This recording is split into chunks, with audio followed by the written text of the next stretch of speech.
Hey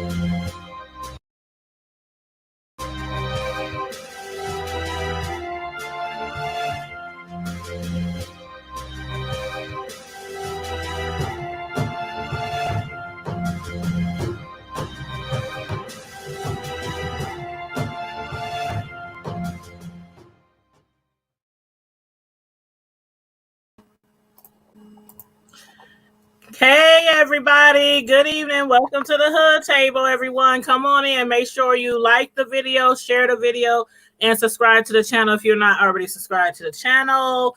We have a special guest tonight, my co-host, Carmel Diva. Say hey. Hey. And we also have a special guest with us. He's been on our channel before, so you might, matter of fact, it was a couple of weeks ago. We were talking about his artist boot camp program and him being a music manager and everything. And we brought him back on tonight to talk to you about a book that he has written. So please introduce yourself, our special guest. My name is Douglas Hopson, author of the book called The Untold Secret. Yes, The Untold Secret. And that's what we're going to get into tonight. This book, y'all, is really, really deep. I read it several times just to make sure I didn't miss anything, because I definitely want to discuss this book with you guys. And also, after we finish the interview, if you guys have any questions, need any advice, or anything like that, he'll, do his best to answer your questions and everything like that. So again, make sure you like the video, share the video out, please. Share the video out, please. And thank you so very much. So, how have you been, Carmel Diva? How have you been, Douglas? I've been good. Been good. That's good. That's good. Now, the title of your book, let me pull my little manuscript up here. The title of the book is called The Untold Secret by Apostle Douglas E. Hopson. When did you start writing this book? Like, when did you, because this book is really deep and we're going to, get into it and stuff, but what age were you when you decided you need to put this on paper? 3 years ago. 3 years ago? 3 years ago. Okay. So it was a long time coming. It was a long time coming. Yeah.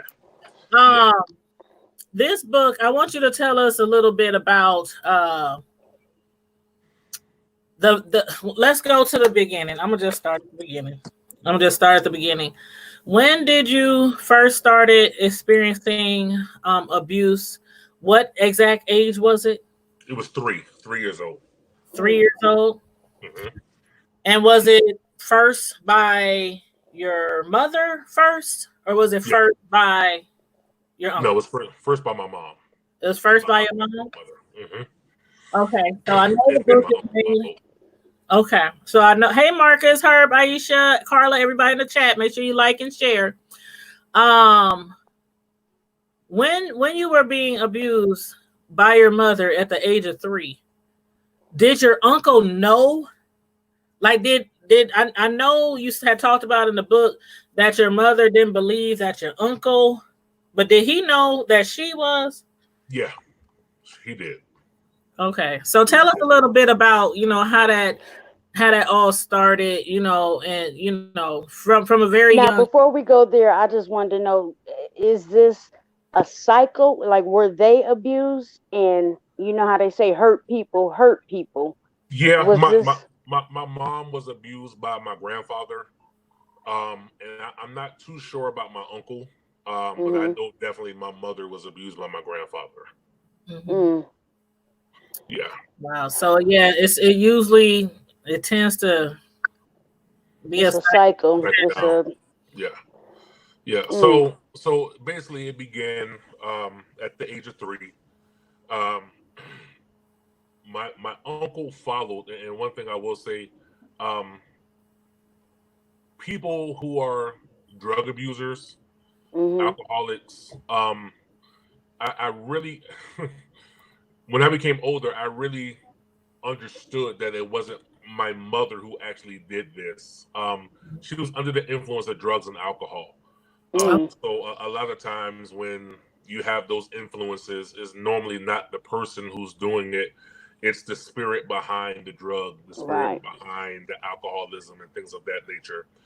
So it started with my mom, and then my uncle followed, and I can't remember exactly how he followed, but I know that it wasn't by accident that he followed. Right.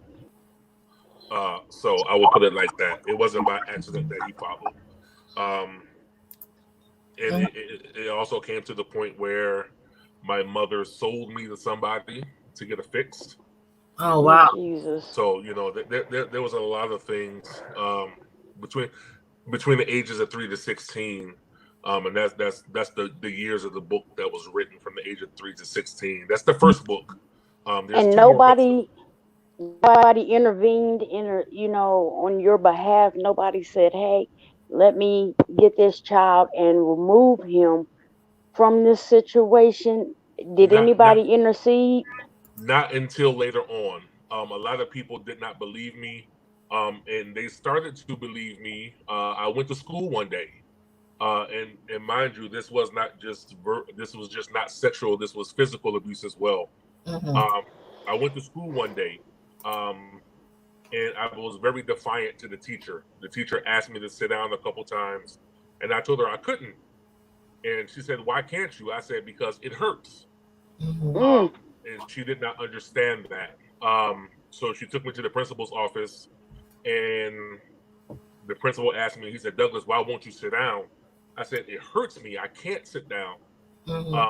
So they lifted up my shirt, and I had got beaten the night before. So bad to where my skin was broken on my back. And I had got molested the night before by both my mom and my uncle. That's why I could not sit down. So and this was at the age of, what age was that? 5? That was 5. That was at 5.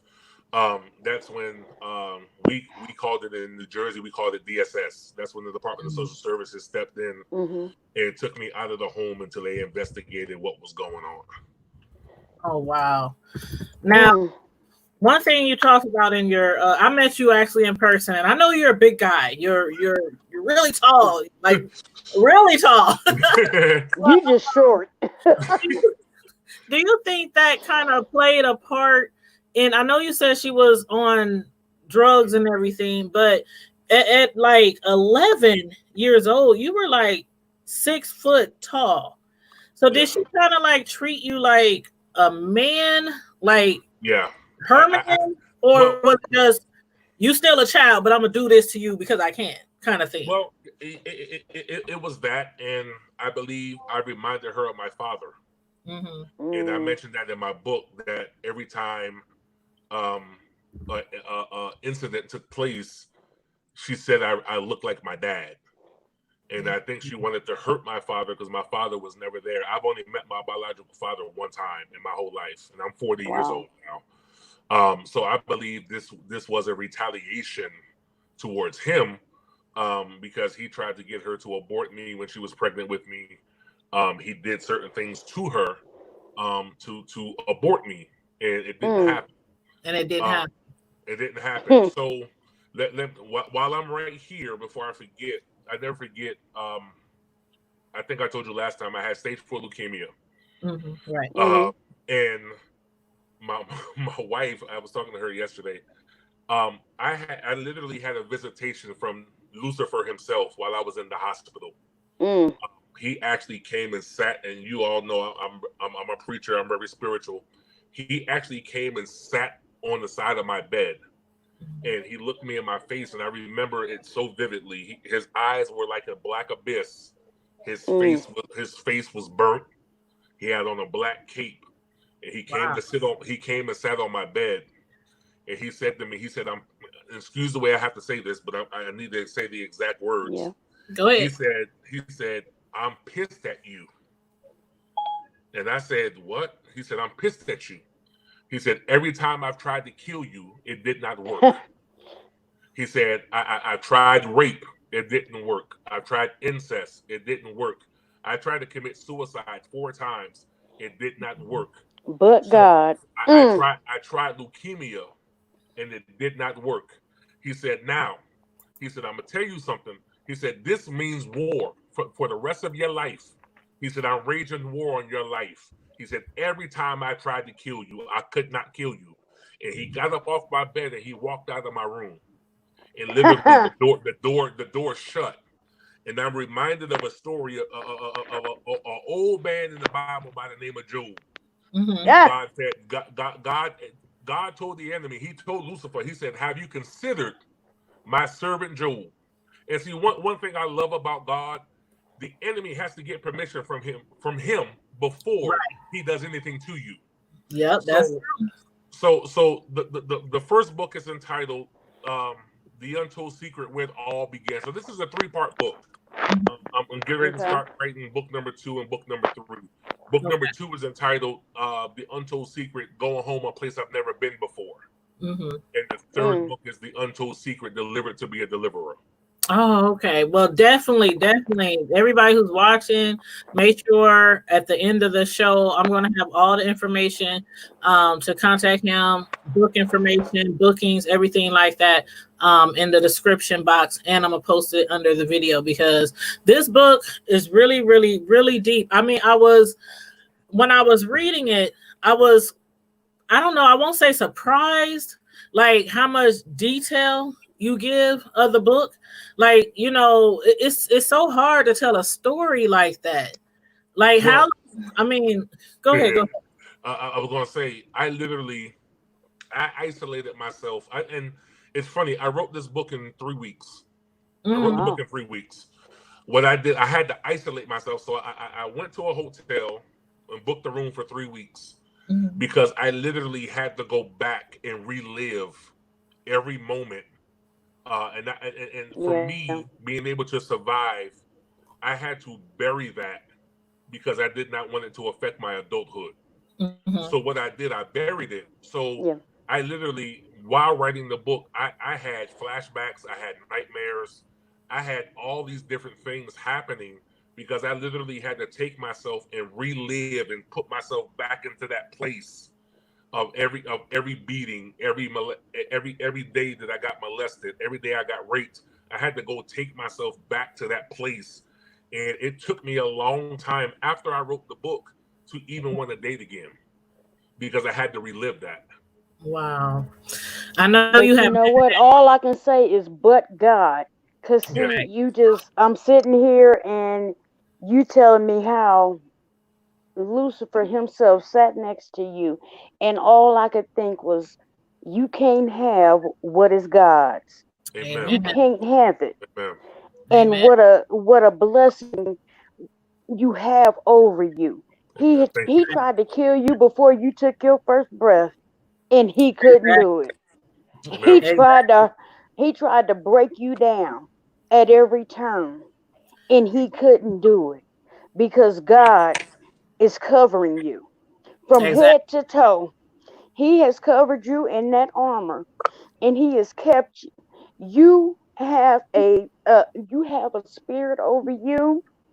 You are here to tell your story, to deliver not only yourself, but somebody else is going to be delivered because you are telling your story. Oh, honey, I'm not even going to get started because it's just the beginning. But I just want you to know that spirit of God is over you, and the devil, he can't do nothing but be mad because he can't have what is God's, and God has you. Yep.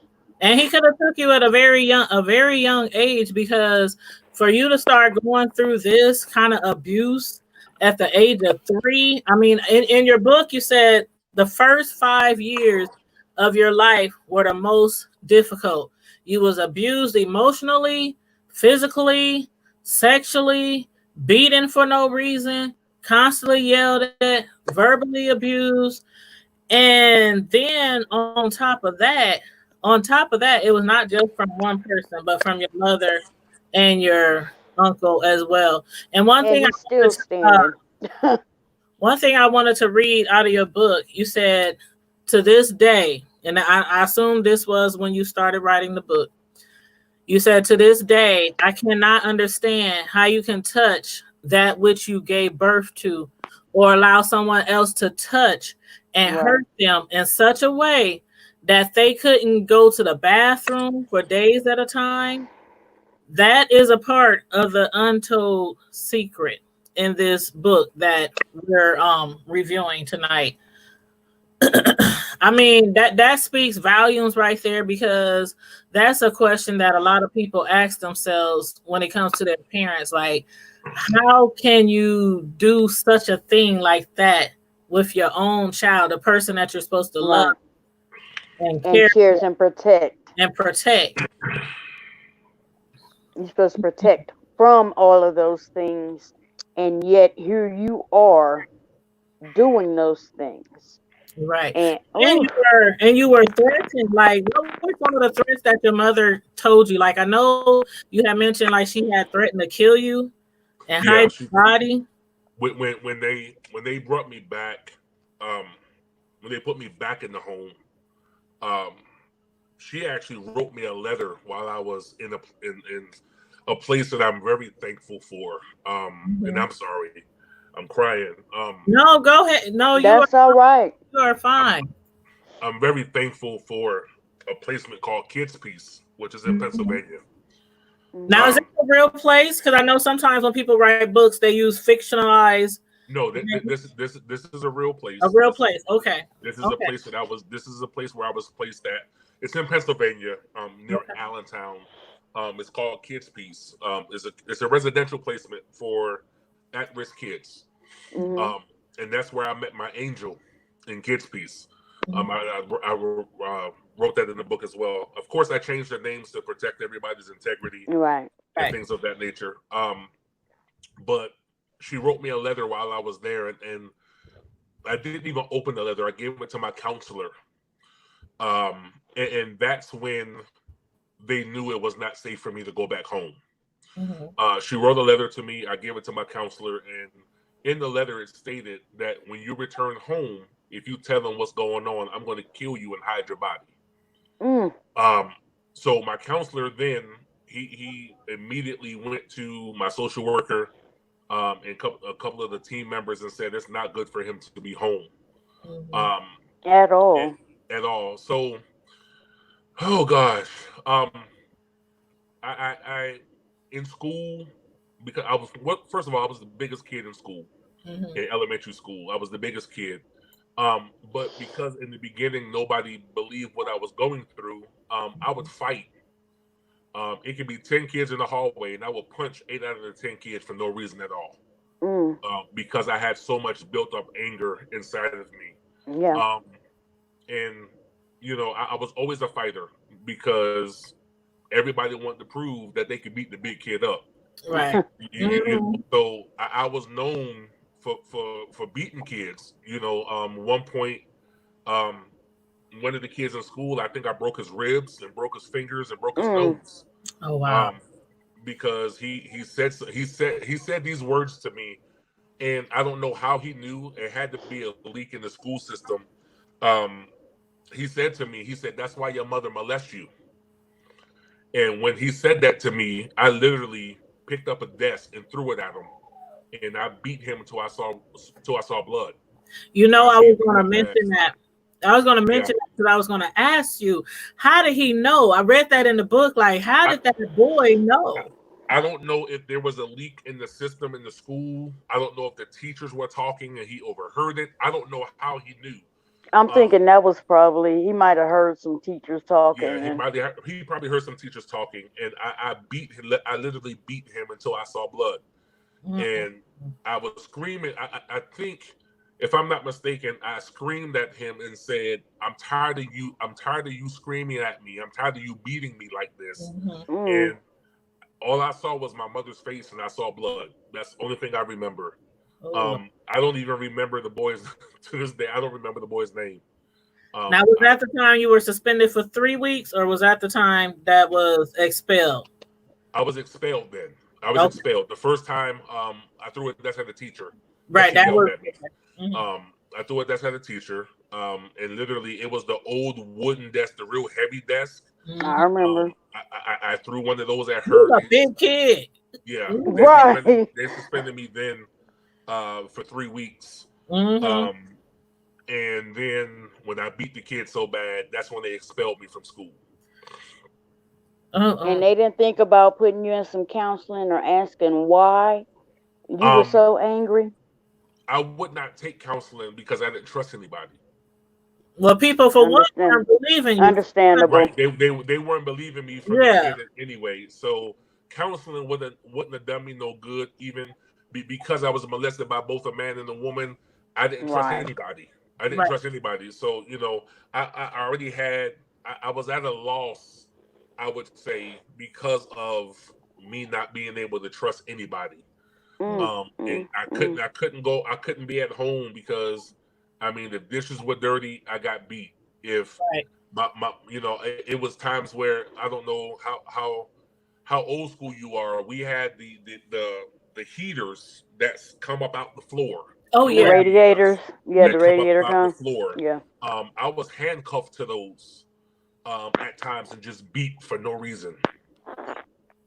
So how did you? Okay, what age? Okay, you said at 5. That's when they investigated and they took you to kids' piece. No, Kids Peace was later on. So Okay, let's back all the way up because at I was five. gonna say, how did you get back home after all of this had been revealed? I'll explain all that to you. So 5 is when they first began to investigate. They put me in the foster home. Mm-hmm. They call it respite care. Respite. Yeah. Mhm. They put me in respite care. Um, from respite care, I was with 2 families. The first family, that family was very religious. Mm-hmm. The The dad Harpers, was right? the, The the, Harpers. the Harpers, yes. Mhm. The daddy was a preacher. The mama was a first lady. And I used to get a kick out of Mr. Harper. He would do the old Baptist thing. Won't he pick you up, turn you around, place my feet on solid? So I would mock Mr. Harper. But because it was too good to be true, I wound up sabotaging that foster home. Oh. I did certain things to sabotage that foster home. So then they switched me to another one. And for they were the Espositos. Okay. And that one was a living hell. That one was a nightmare.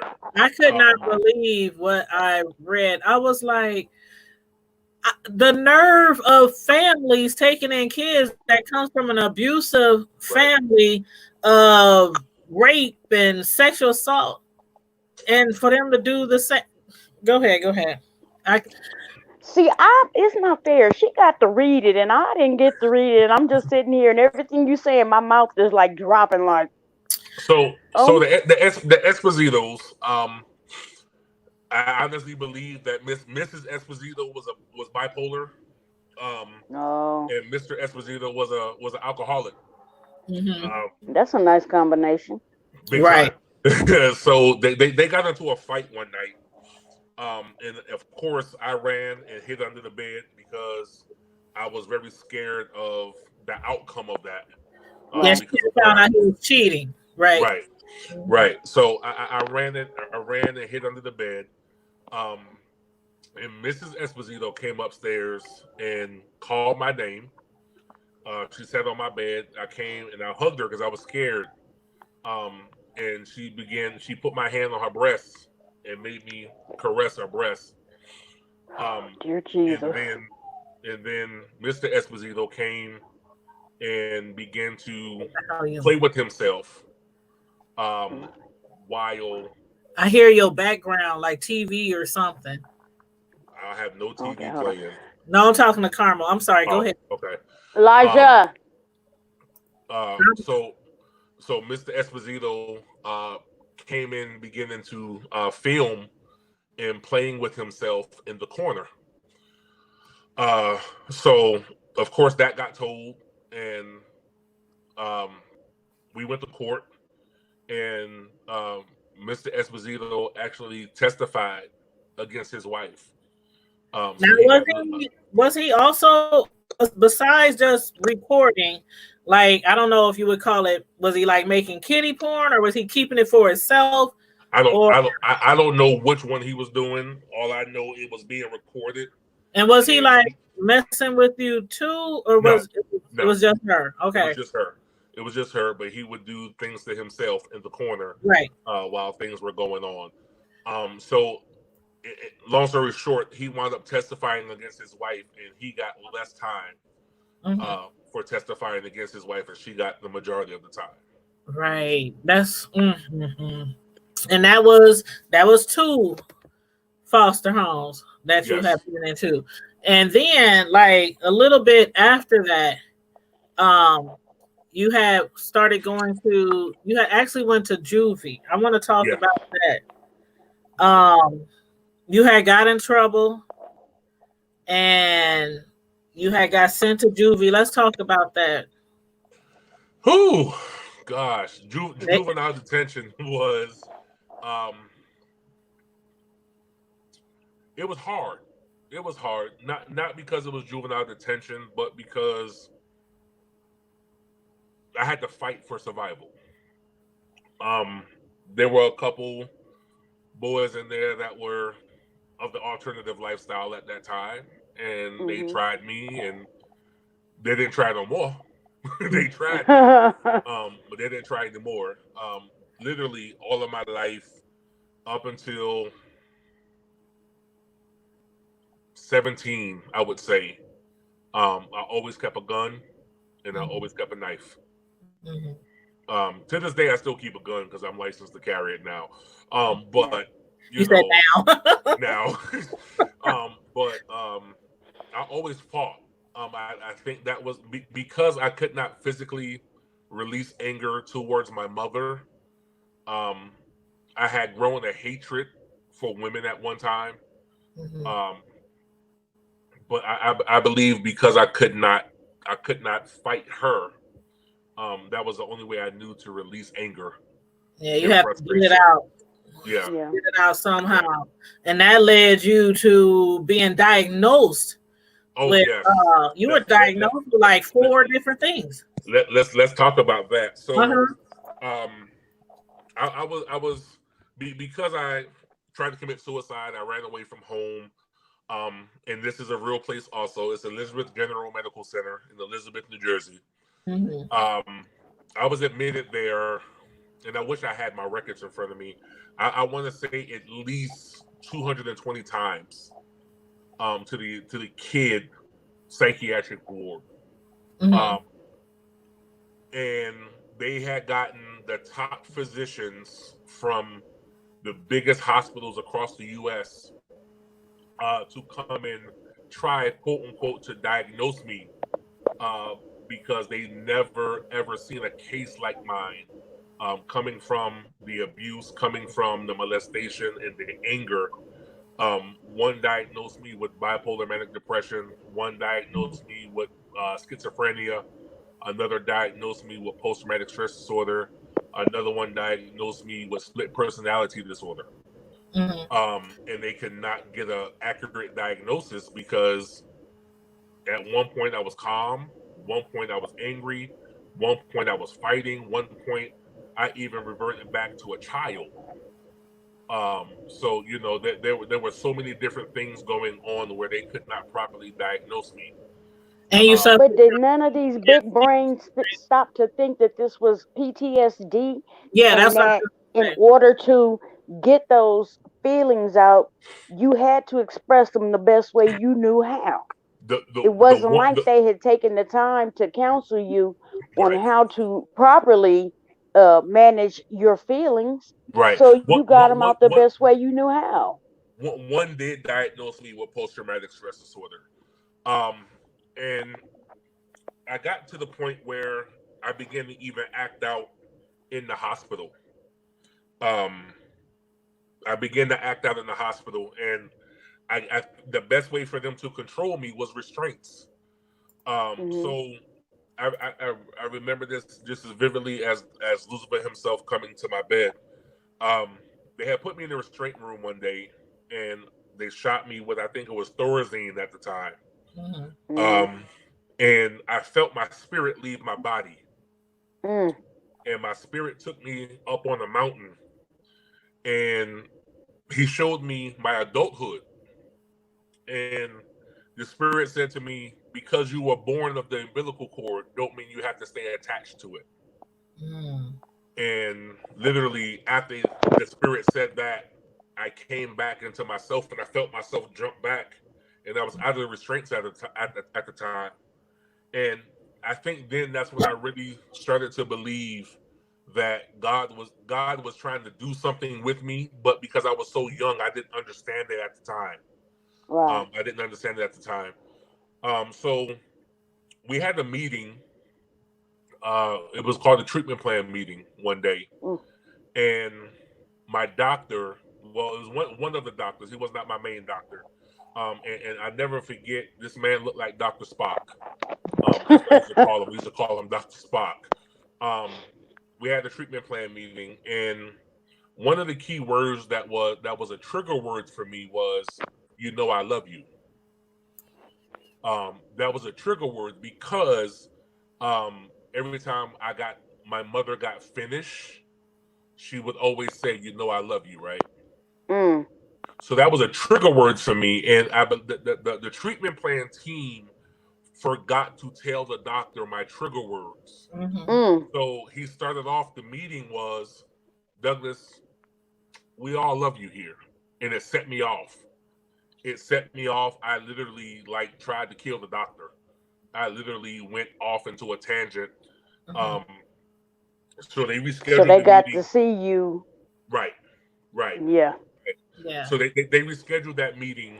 Um, and the doctor, the first thing he said to me was, I do apologize. He said they did not tell me your trigger words. Mm-hmm. Because I believe people who have been molested, raped, there were certain smells that triggered certain things. Mm-hmm. Mm-hmm. Literally at the age of 22, I had just got set free from keys, like your set of keys. Mm-hmm. Mm-hmm. That was a trauma for me because I heard my mom's keys when she used to come into the house, Mm-hmm. and that was a sign to me that mommy's home.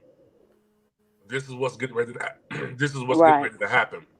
Yeah. Um, so I literally, at the age of 22, just got delivered and set free from that fear of hearing keys. In previous relationships, I would hear the lady's keys ringing, and I would get frantic. Um, Certain smells, certain colors did something to me. Um, so we had the meeting, and my angel, and I'll talk about that a little later, but there was a certain person from Kids Peace that actually became my um, legal guardian. Mm-hmm. Oh.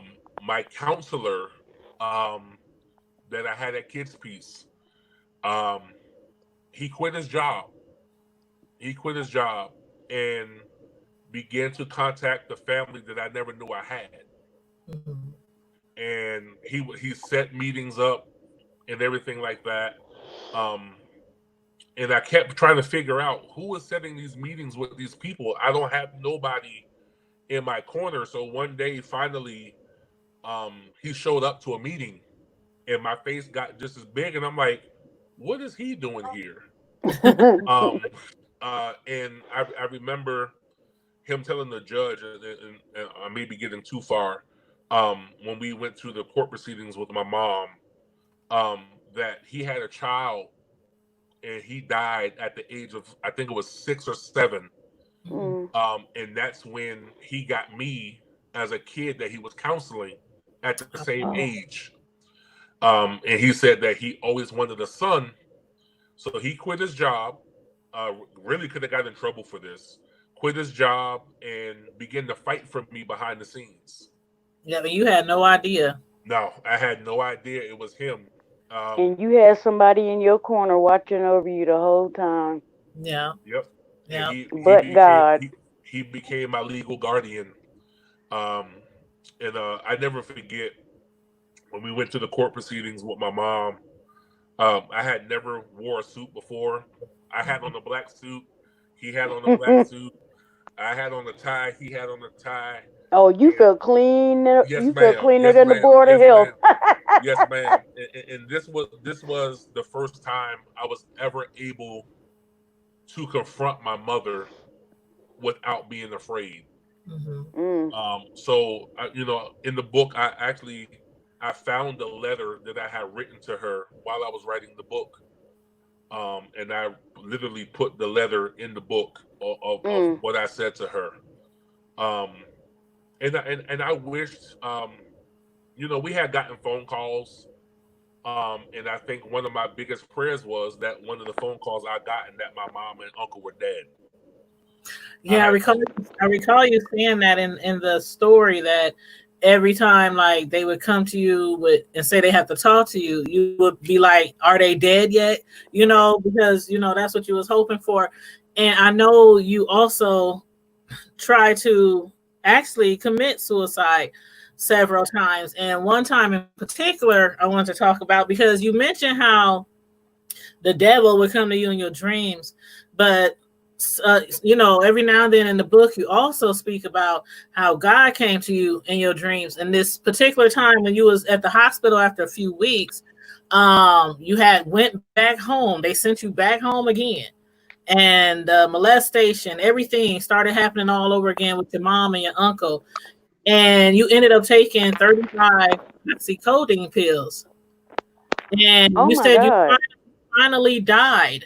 Yeah. And the EMS had to do CPR on you to bring you back. But you said while you were gone, you had an experience like your body, your spirit left out your body. And God told you it's not time yet. He has a plan for you. Let's talk about that a little bit, because he said that he was going to use you. Yeah. He told me that he was going to use my life to change a generation. And I never understood that. Why God would take someone, and I want to be very clear for people who are listening. Um, I struggled with my sexuality for about a year and a half. I never dipped into that, but because I didn't know what love was, Right. um, I didn't know whether I was a boy or a girl because I was being molested by both people. Um, but God told me that He had a purpose for me, and He was going to use my life to change a generation. Mm-hmm. I never understood that until I wrote the book. I never understood what my purpose was going to be until I wrote the book. And I believe I wrote I think the excerpt on the back of the book um, says that what the enemy meant for bad, God was going to use it for good to Yes. change a generation. And that I would be a voice in the wilderness for the people who live in silence. Yes. Um, but he told me that, and I truly believe now, as I've gotten older, as I begin to, I, I have not fully matured yet. I'm not there yet.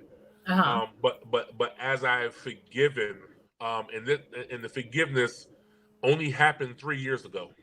Mm. Um, and that's when So you I began. finally forgave them I 3 years forgave ago? I forgave my mom and my uncle 3 years ago.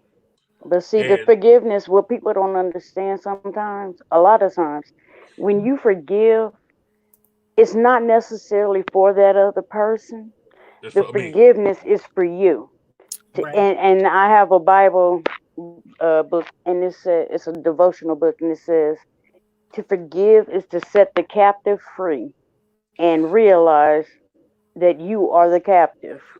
And, Mm-hmm. and, So, and that is so true, because I began to live and not just exist 3 years right. ago. I just And began. Go ahead. I'm sorry. oh, I was just gonna say, and Tanya, remember we were just talking about this last night. How God can take the most broken, the most hurt, the most heartbroken person, and Thank use them as His vessel to tell His truth, to go and spread His glory.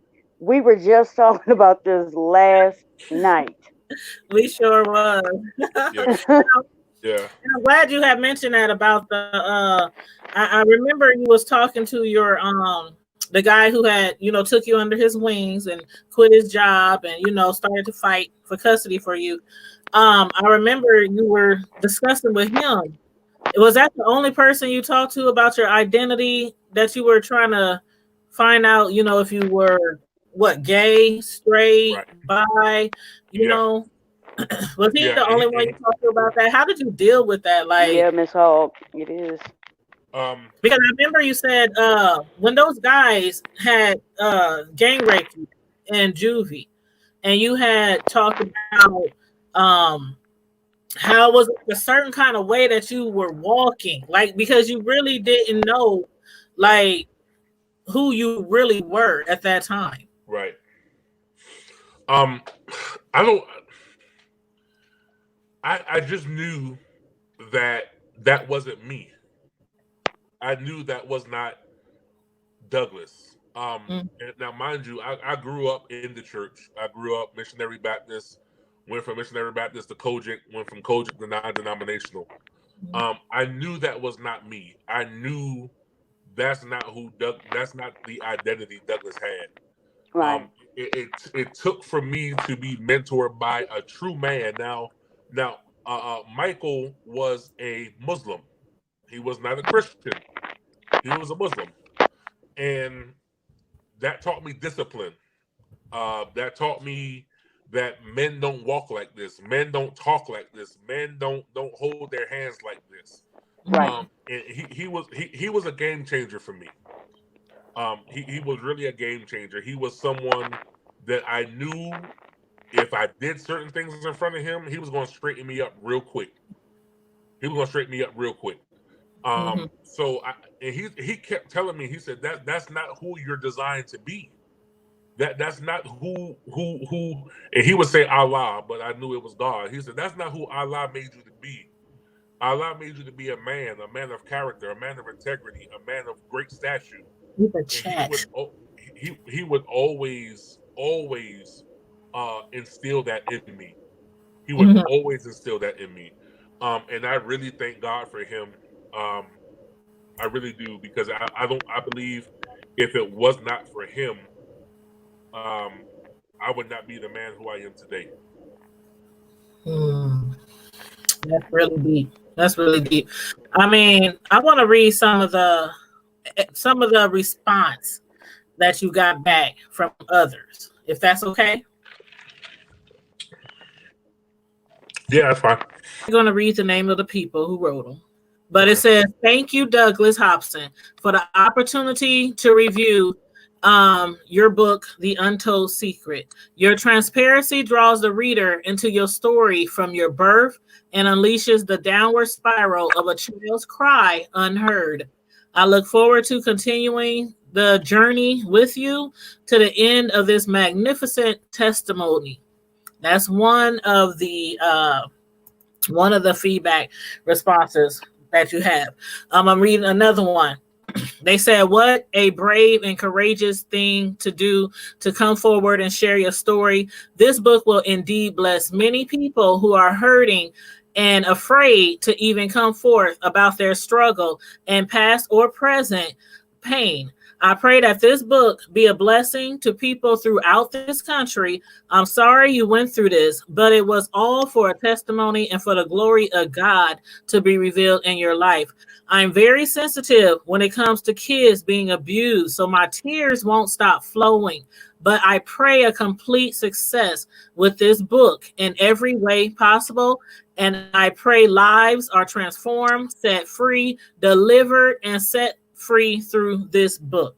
I pray that God will open doors and give you a platform to share your testimony with thousands and millions of people. Blessings to you, brother. That's a couple. You got a lot of good feedback, a lot of good reviews on this book. Thank you. So, and I'm the same way as that one person. Like when it comes to kids being abused, because sometimes you just can't fathom, especially infants. Like you can't fathom people wanting to hurt something so fragile, somebody that can't protect themselves, they have no voice, and then for you to go all those years and not be believed. The first time you were believed, I read that in the book, and you were like ecstatic. You were crying. When you found out that they were pressing charges. I mean, explain that feeling to us. Whew. That was.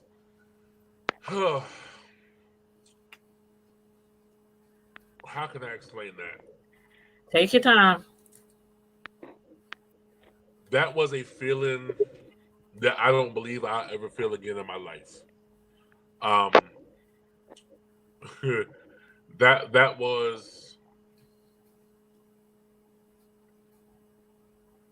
was freedom for me. I'm gonna put it that way. That was freedom for me. That was Lord Master done got caught, and I'm free. Mm-hmm. That's what that was for me. That was, whew, man. That was just. I can't even put that into words. That was a Like dream waiting to finally, happen. like why Yeah. it take so long? Yeah. Like Yes. and the reason why I really, really like this book too, because and I totally suggest other people to get the book and read it and share it with people who experience similar situations. Um, because when it comes to men don't really like to touch this subject. And it's Yeah. mainly because from what I've heard from men that especially when it comes to another man, like, oh, if you didn't fight them off, oh, if you didn't, you know, Right. do this or do that, oh, you wanted it, oh, you know, so and then with women, it's It's a like, question of their sexuality, right, is what it is, right, and and then then they get it's like, confused. why are you, I mean, yours was your mother, so I get that, but then there was other women involved throughout the years too, but then it's like, oh, I'm going to tell that this woman wants me, you know, so Right. sometimes it's like you battling both sides, like people Yeah. don't believe you, like, oh, you wanted it, you're probably gay anyway, so Right. I commend you on, you know, talking about this and being so transparent, because maybe it'll help other guys who Right. still holding on to it. And that's why I made the video earlier today. And I said, are you a rape survivor? Not you, but just in general, the people. Or are you still a rape victim? Right. Because I feel like There's a huge difference. a huge There's a difference. huge difference. Huge A huge difference. Mhm. difference. You know, and now let's back up for a second. You said many people don't talk about this.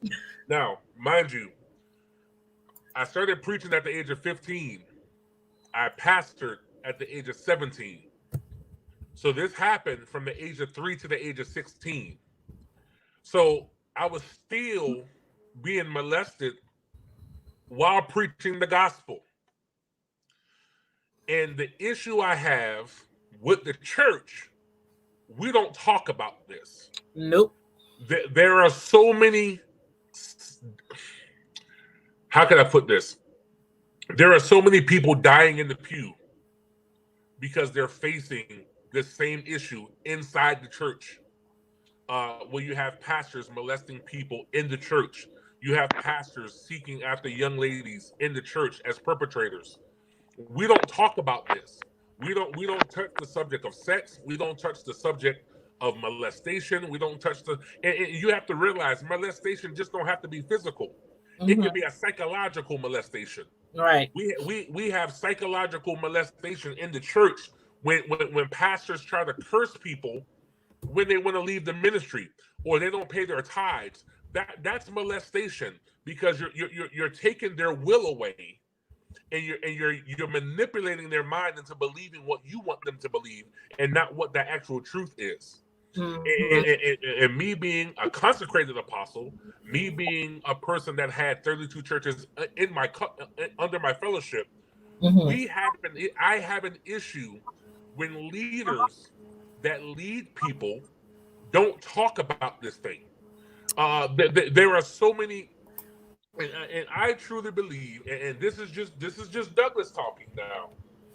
There are so many reasons why we're comfortable with having. How can I say this? Having alternative lifestyles lead praise and worship. Mm-hmm. Have alternative lifestyles lead, serving other people, Being choir directors, being being choir the directors. organ. And what we have to understand spiritually is when those people open their mouth, they release that same legion over the people that they're singing to. What's on the head falls to the body. If the leader has sugar diabetes, some of the members in the church going to have sugar diabetes as well. You can't deliver a person out of something and you're struggling with that same demon. Yeah. You can't deliver somebody from the spirit of Ichabus and succubus when you're dealing with a sexual demon and perversion yourself. And this is the thing that I have an issue with, is that we as church folk, as super saved Christians, we don't like to call things by name. We say you dirty devil, you dirty demon. Come out. No. Let's call a spade a spade. You homosexual spirit, the spirit of lesbianism, the spirit of Delilah, the spirit of Belial, the spirit of perversion. Let's call this thing by name. The spirit of perversion, the spirit of Belial, the spirit of Atalia, the spirit of Delilah, the spirit of Ichabus, the spirit of succubus operate so heavy in the church, and we don't know what we're dealing with. And they're afraid for a man of God like myself, who have dealt with each spirit that I just named, to come into your ministry and help you help your people. Right. When I wrote this book, when it was on the shelf, the church denied it from coming into their ministry, denied me from coming into their ministries to teach about this because they were dealing with it. The world accepted this teaching. I went on a national book tour, all of the HBCU colleges. I went to every HBCU college in the nation and talked about this book. The church did not want the book in the church because it revealed too much of what was going on. And it don't happen just in the Catholic Church. And I wrote some statistics in the book. It's in the Black church. It's in the Black church. It's in the Puerto Rican church. It's in the Methodist church. It's in Church of God in Christ. It's in the Baptist church. And when it's everywhere. Listen, I tried not to preach through this whole thing, but when we decide to finally face ourselves, and when we decide that, hey, listen, me as a leader, I got some issues going on. I'm dealing with the spirit of perversion. I'm dealing with the spirit of lust. I'm dealing with the spirit of homosexuality and lesbianism. When we as a church decide to get up off our hind pod and really want to do church, the church will be a better place. You have to realize that we as leaders have to deal with a certain level of demonology to know what we're fighting. This is not the first book I've written. I've written books on understanding the traits of Jezebel. I've got books right now that I have not released to the world yet. Understanding the spirit of Ichabus and succubus, the understanding and dismantling the spirit of Leviathan, the spirit of perversion, the spirit. A lot of people, church folk, don't even know who Atalia is. Atalia was Delilah's daughter. Correct. And when you deal with the spirit of Atalia, you also deal with the spirit of Delilah. And we have to understand, in order to fight the good fight of faith, we have to know what we're fighting. We have to know what we're fighting and how to dismantle not only the spirit, but the demon that comes with, and the witch and the warlock that comes with these different spirits and the principalities of it. When we don't deal with the principality, which is the root of it, when we don't deal with the principality, then we get the imp, we get the witch, we get the warlock, we get all the demons that come with the principality.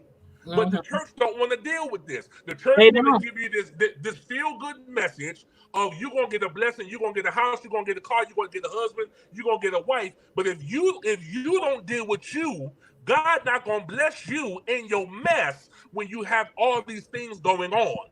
And when I finally made the decision, for God I live and for God I die. I don't care who talk about me. I don't care what you think about me after you read the book.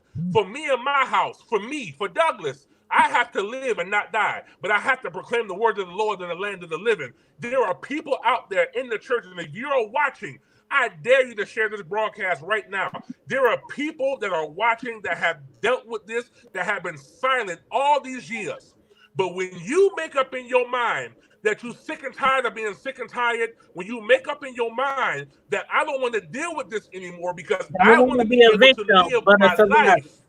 I want to be able to live my life for my family. I want to live my life for myself. I want to, what was the song say? I woke up like this. You didn't wake up like this. Some of us,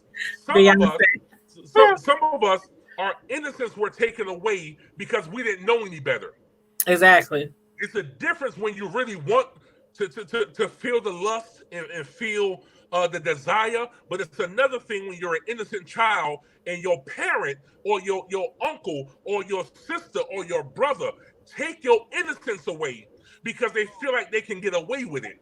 But let me tell you something. What's done in the dark will come to the light. When my mother, when the prosecutor came to me and the detective came to me, he said, Douglas, we are pressing charges against your mother. I tell you, I felt like I was sitting on a high horse on my way to glory. Because one thing for sure, I was so hurt that nobody believed what was going on. Not even my mother sheltered me from my family. I had not seen my big mama, my grandmother, my big mama, until we went to court. And even my big mama testified. She said, if I would have known what you were doing to my grandson, I would have did something to you then. Yeah. We have to stop being so silent. And that's the issue I have with the church. You want to prophesy houses and cars. You want to prophesy money. Prophesy, get delivered and get set free. Be healed. In the great words of the late Bishop G.E. Patterson, be healed, be delivered, and be set free. We have an issue when we don't understand that there's a difference between being delivered and being set free. From whomever the Son set free is free indeed. I'm free. I'm delivered from it. I can talk about it and not get angry. The tears that you see me cry, those are tears of joy. Because for once in my life, now at 40 years old, I am living. I'm not just existing. I'm living the best life. And what's the song say? I'm living my best life. I ain't got time for you. You know what? I ain't got time for nobody. I'm living my best life because I made up in my mind that I wanted to be free. Mm-hmm. And in order to be free, sometimes you have to face those demons. You have to talk about it. You have to write about it. One thing that you and I was talking about earlier was with the churches.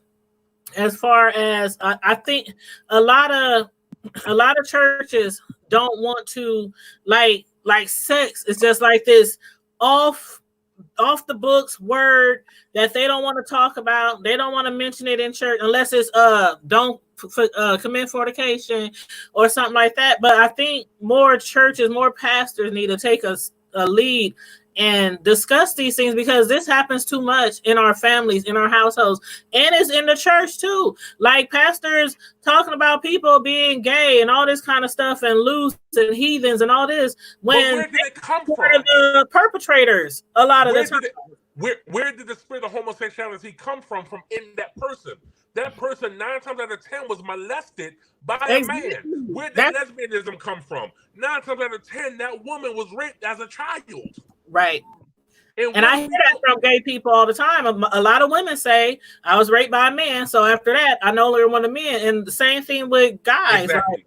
I was raped by a guy, and now I want guys. So, you know. I told you I preached the message one, and I'm gonna preach this again when I get the opportunity to. I preached the message. You have the wrong Eve doing the right job.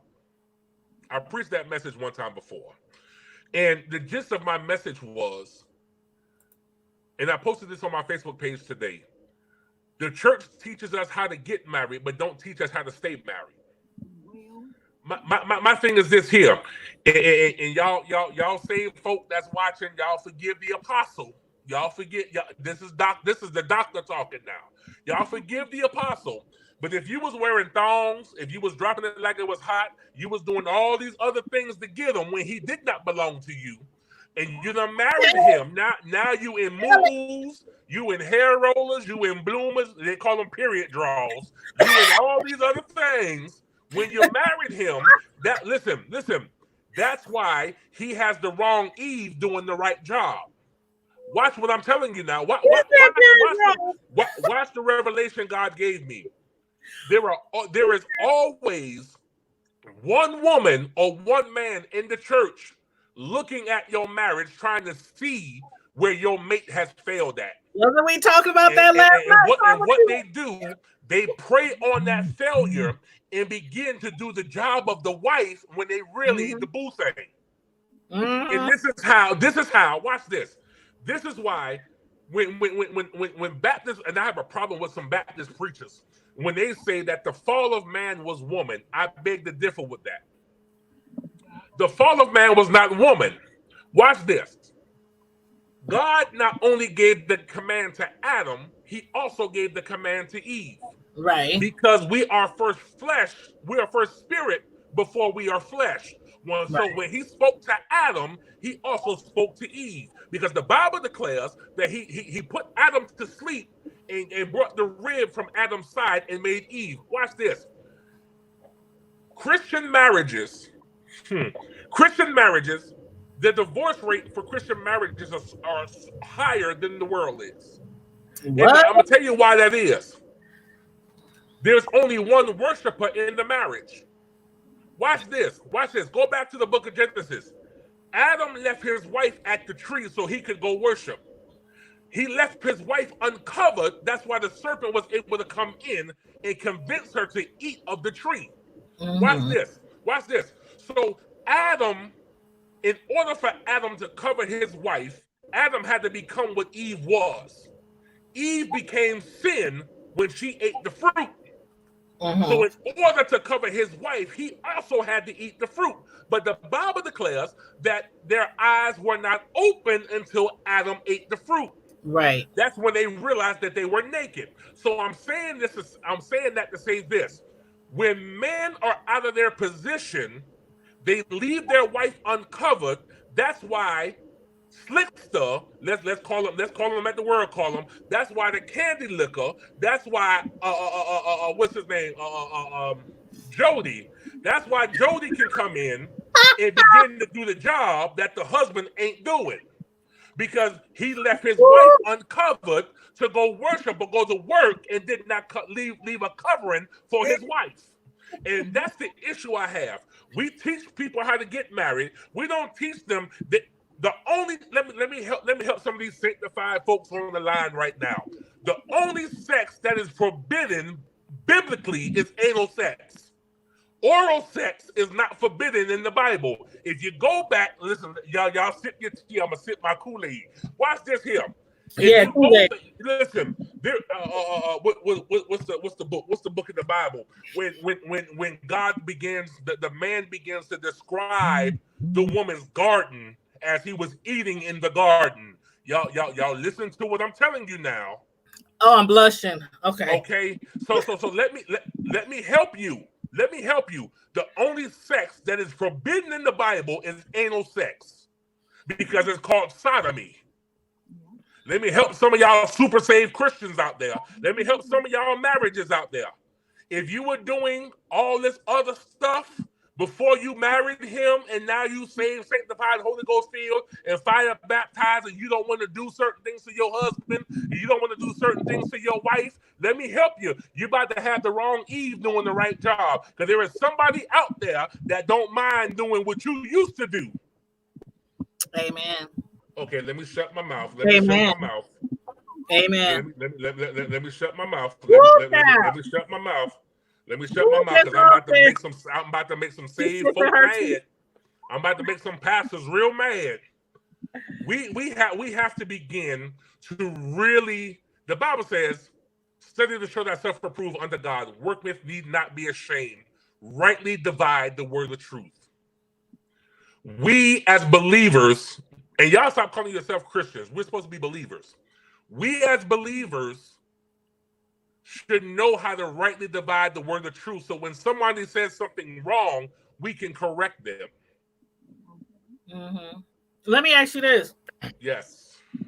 Why are so many Christians, aka believers, so ashamed of sex or speaking about sex? Like, why is it so taboo? Like, the only person that can talk about sex is counselors or the people in sex ed.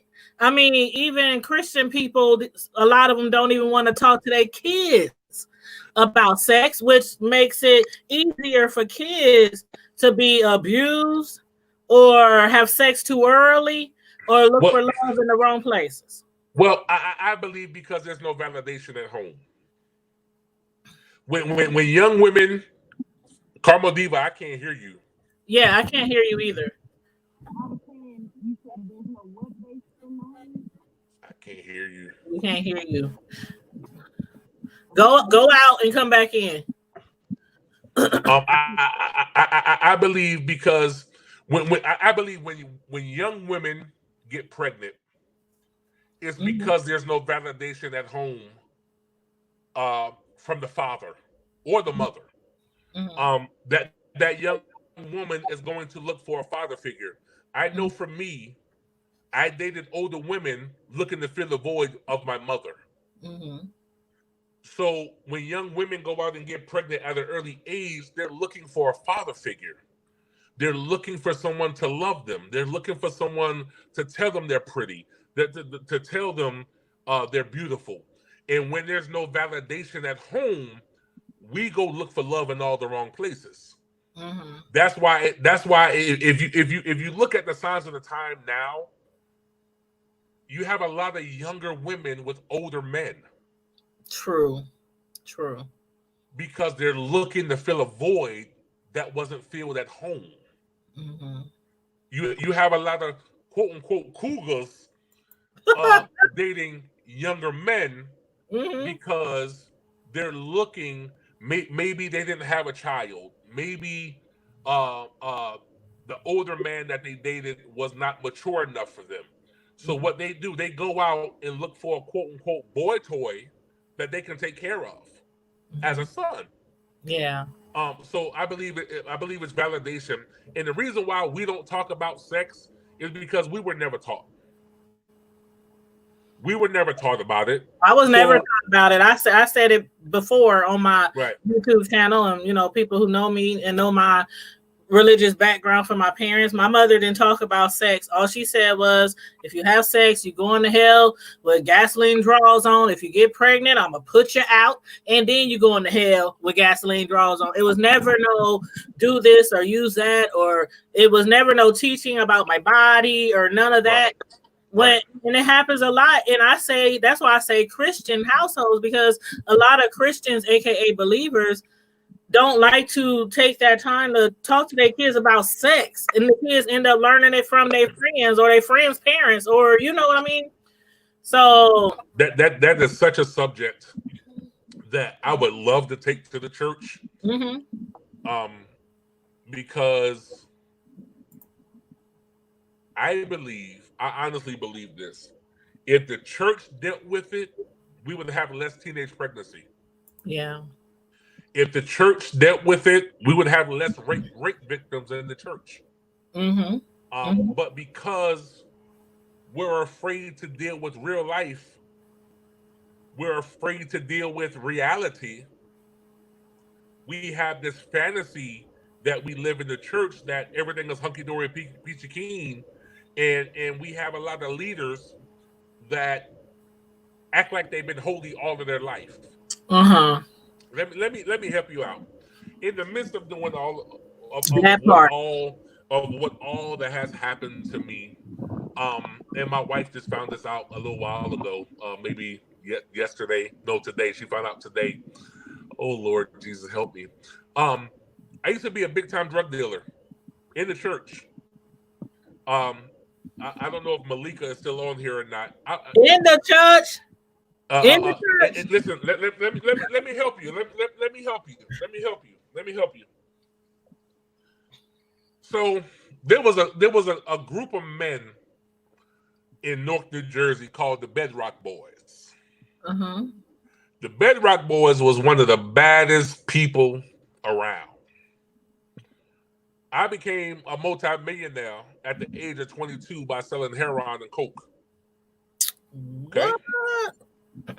Built my first church off of that money.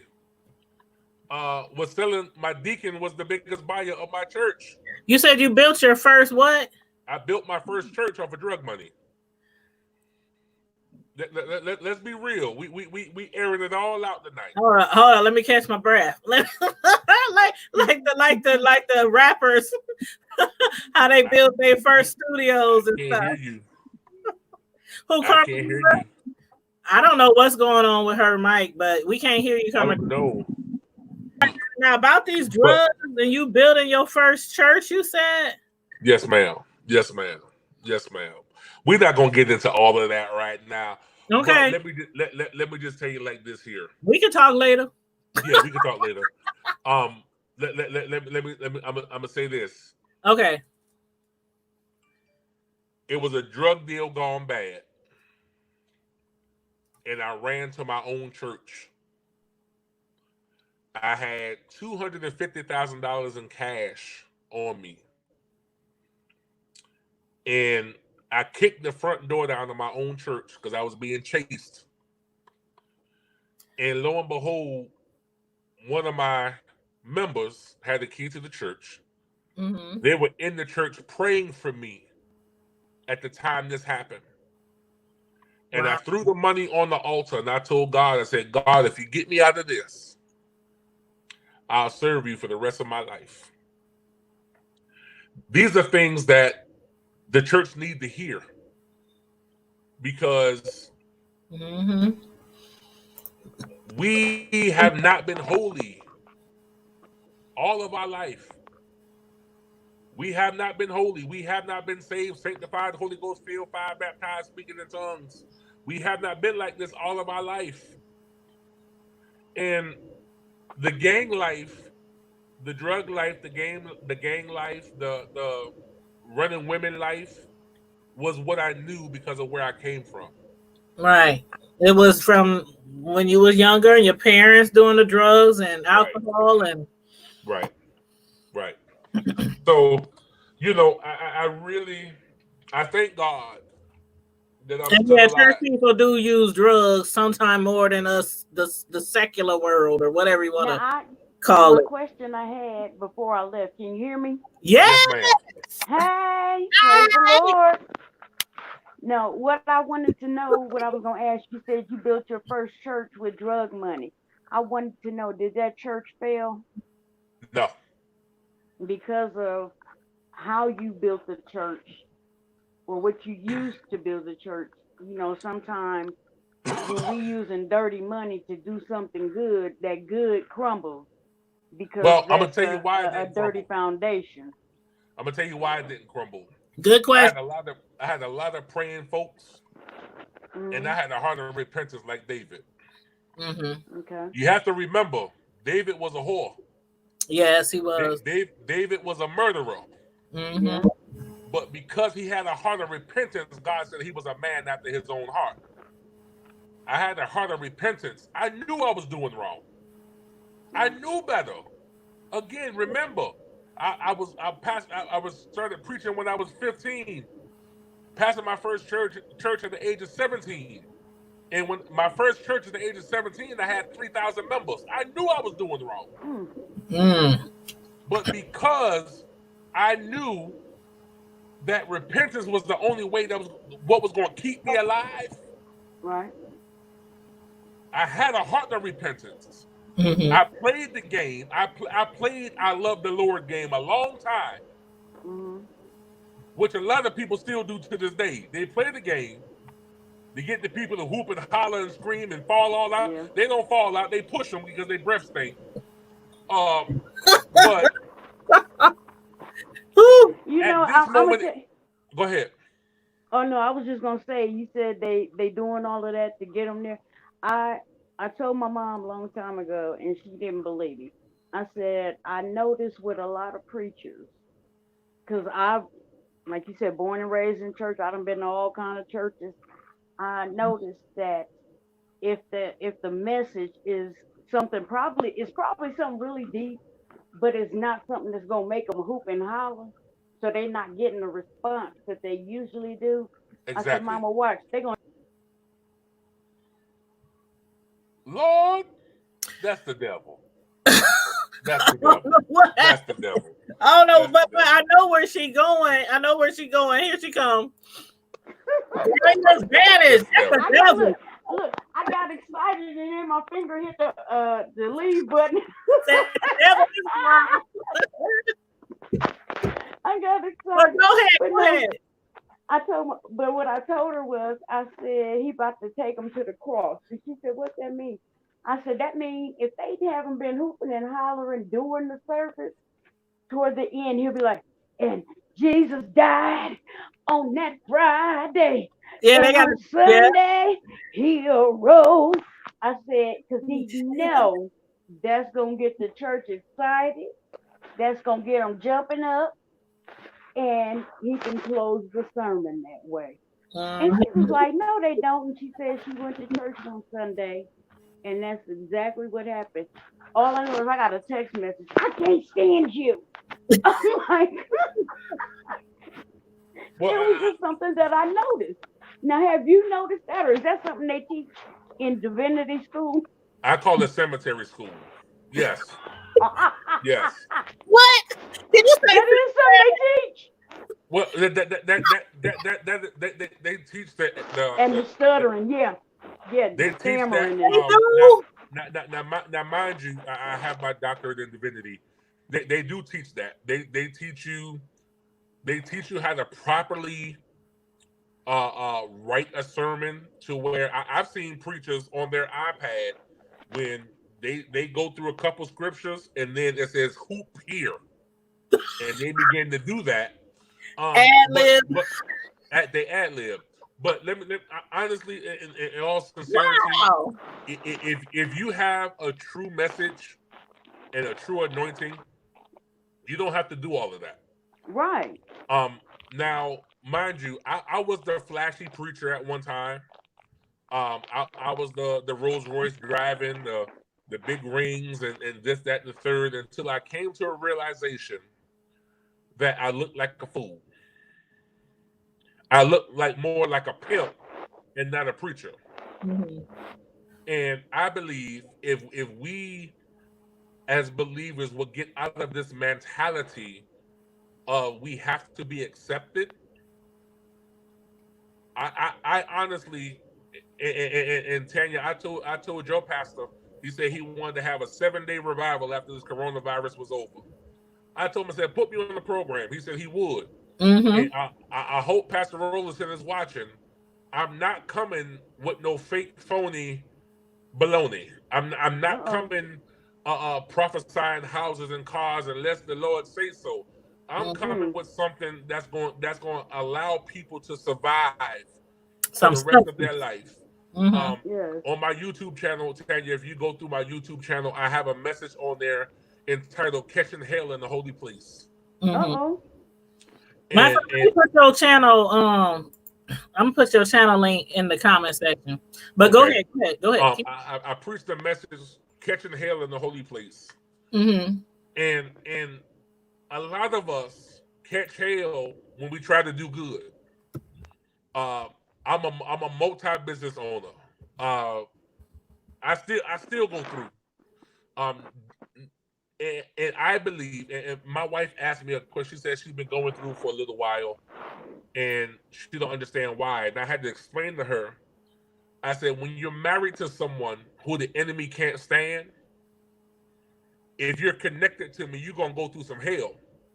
Because if the enemy can get you, he thinks he can get me. And we have to, being a survivor of molestation and rape, I had to let the enemy know that I would never ever be a product of my environment. Right. A lot of us become product, and that's when we become the victim, because we allow what has happened to us to overtake us and not allow it to be a testimony for somebody else. Overtake us. Mm-hmm. We allow that to overtake us. We allow it to be a crutch for us being promiscuous. We allow it to be a crutch for us to act out as adults. We use it as a crutch in relationships. And I purposely, and I'll say that, and me and my wife, again, we talked about this a while back. I used to purposely sabotage relationships because I was afraid to allow people close to my heart. And that's because I had not dealt with, I still had the unforgiveness in my heart. So I would purposely, if somebody got too close to me, I would sabotage that relationship because I wanted to blame them for the breakup, and I didn't want to be held accountable for the breakup. So I would sabotage things on purpose because it was too good to be true. Or if I was doing too good, I would find a reason to do bad because I was afraid of success. because everything Yeah. I did, it failed. My Mm-hmm. mother failed me. My uncle failed me. My family members failed me. So I didn't know what it was like to be successful. All I knew was failure. Mm-hmm. And we don't have to be a product of our environment. Just because your mama failed, don't mean you have to fail. Right. Right. I mean, again, I'm a multi-business owner. People told me I would never get a driver's license. I would never Mm. do anything. I have a CDL. I have a commercial driver's license now. I'm a multi-business owner. I own my car. I'm getting ready to launch 2 or 3 businesses in 2021. That me and my wife are working on now.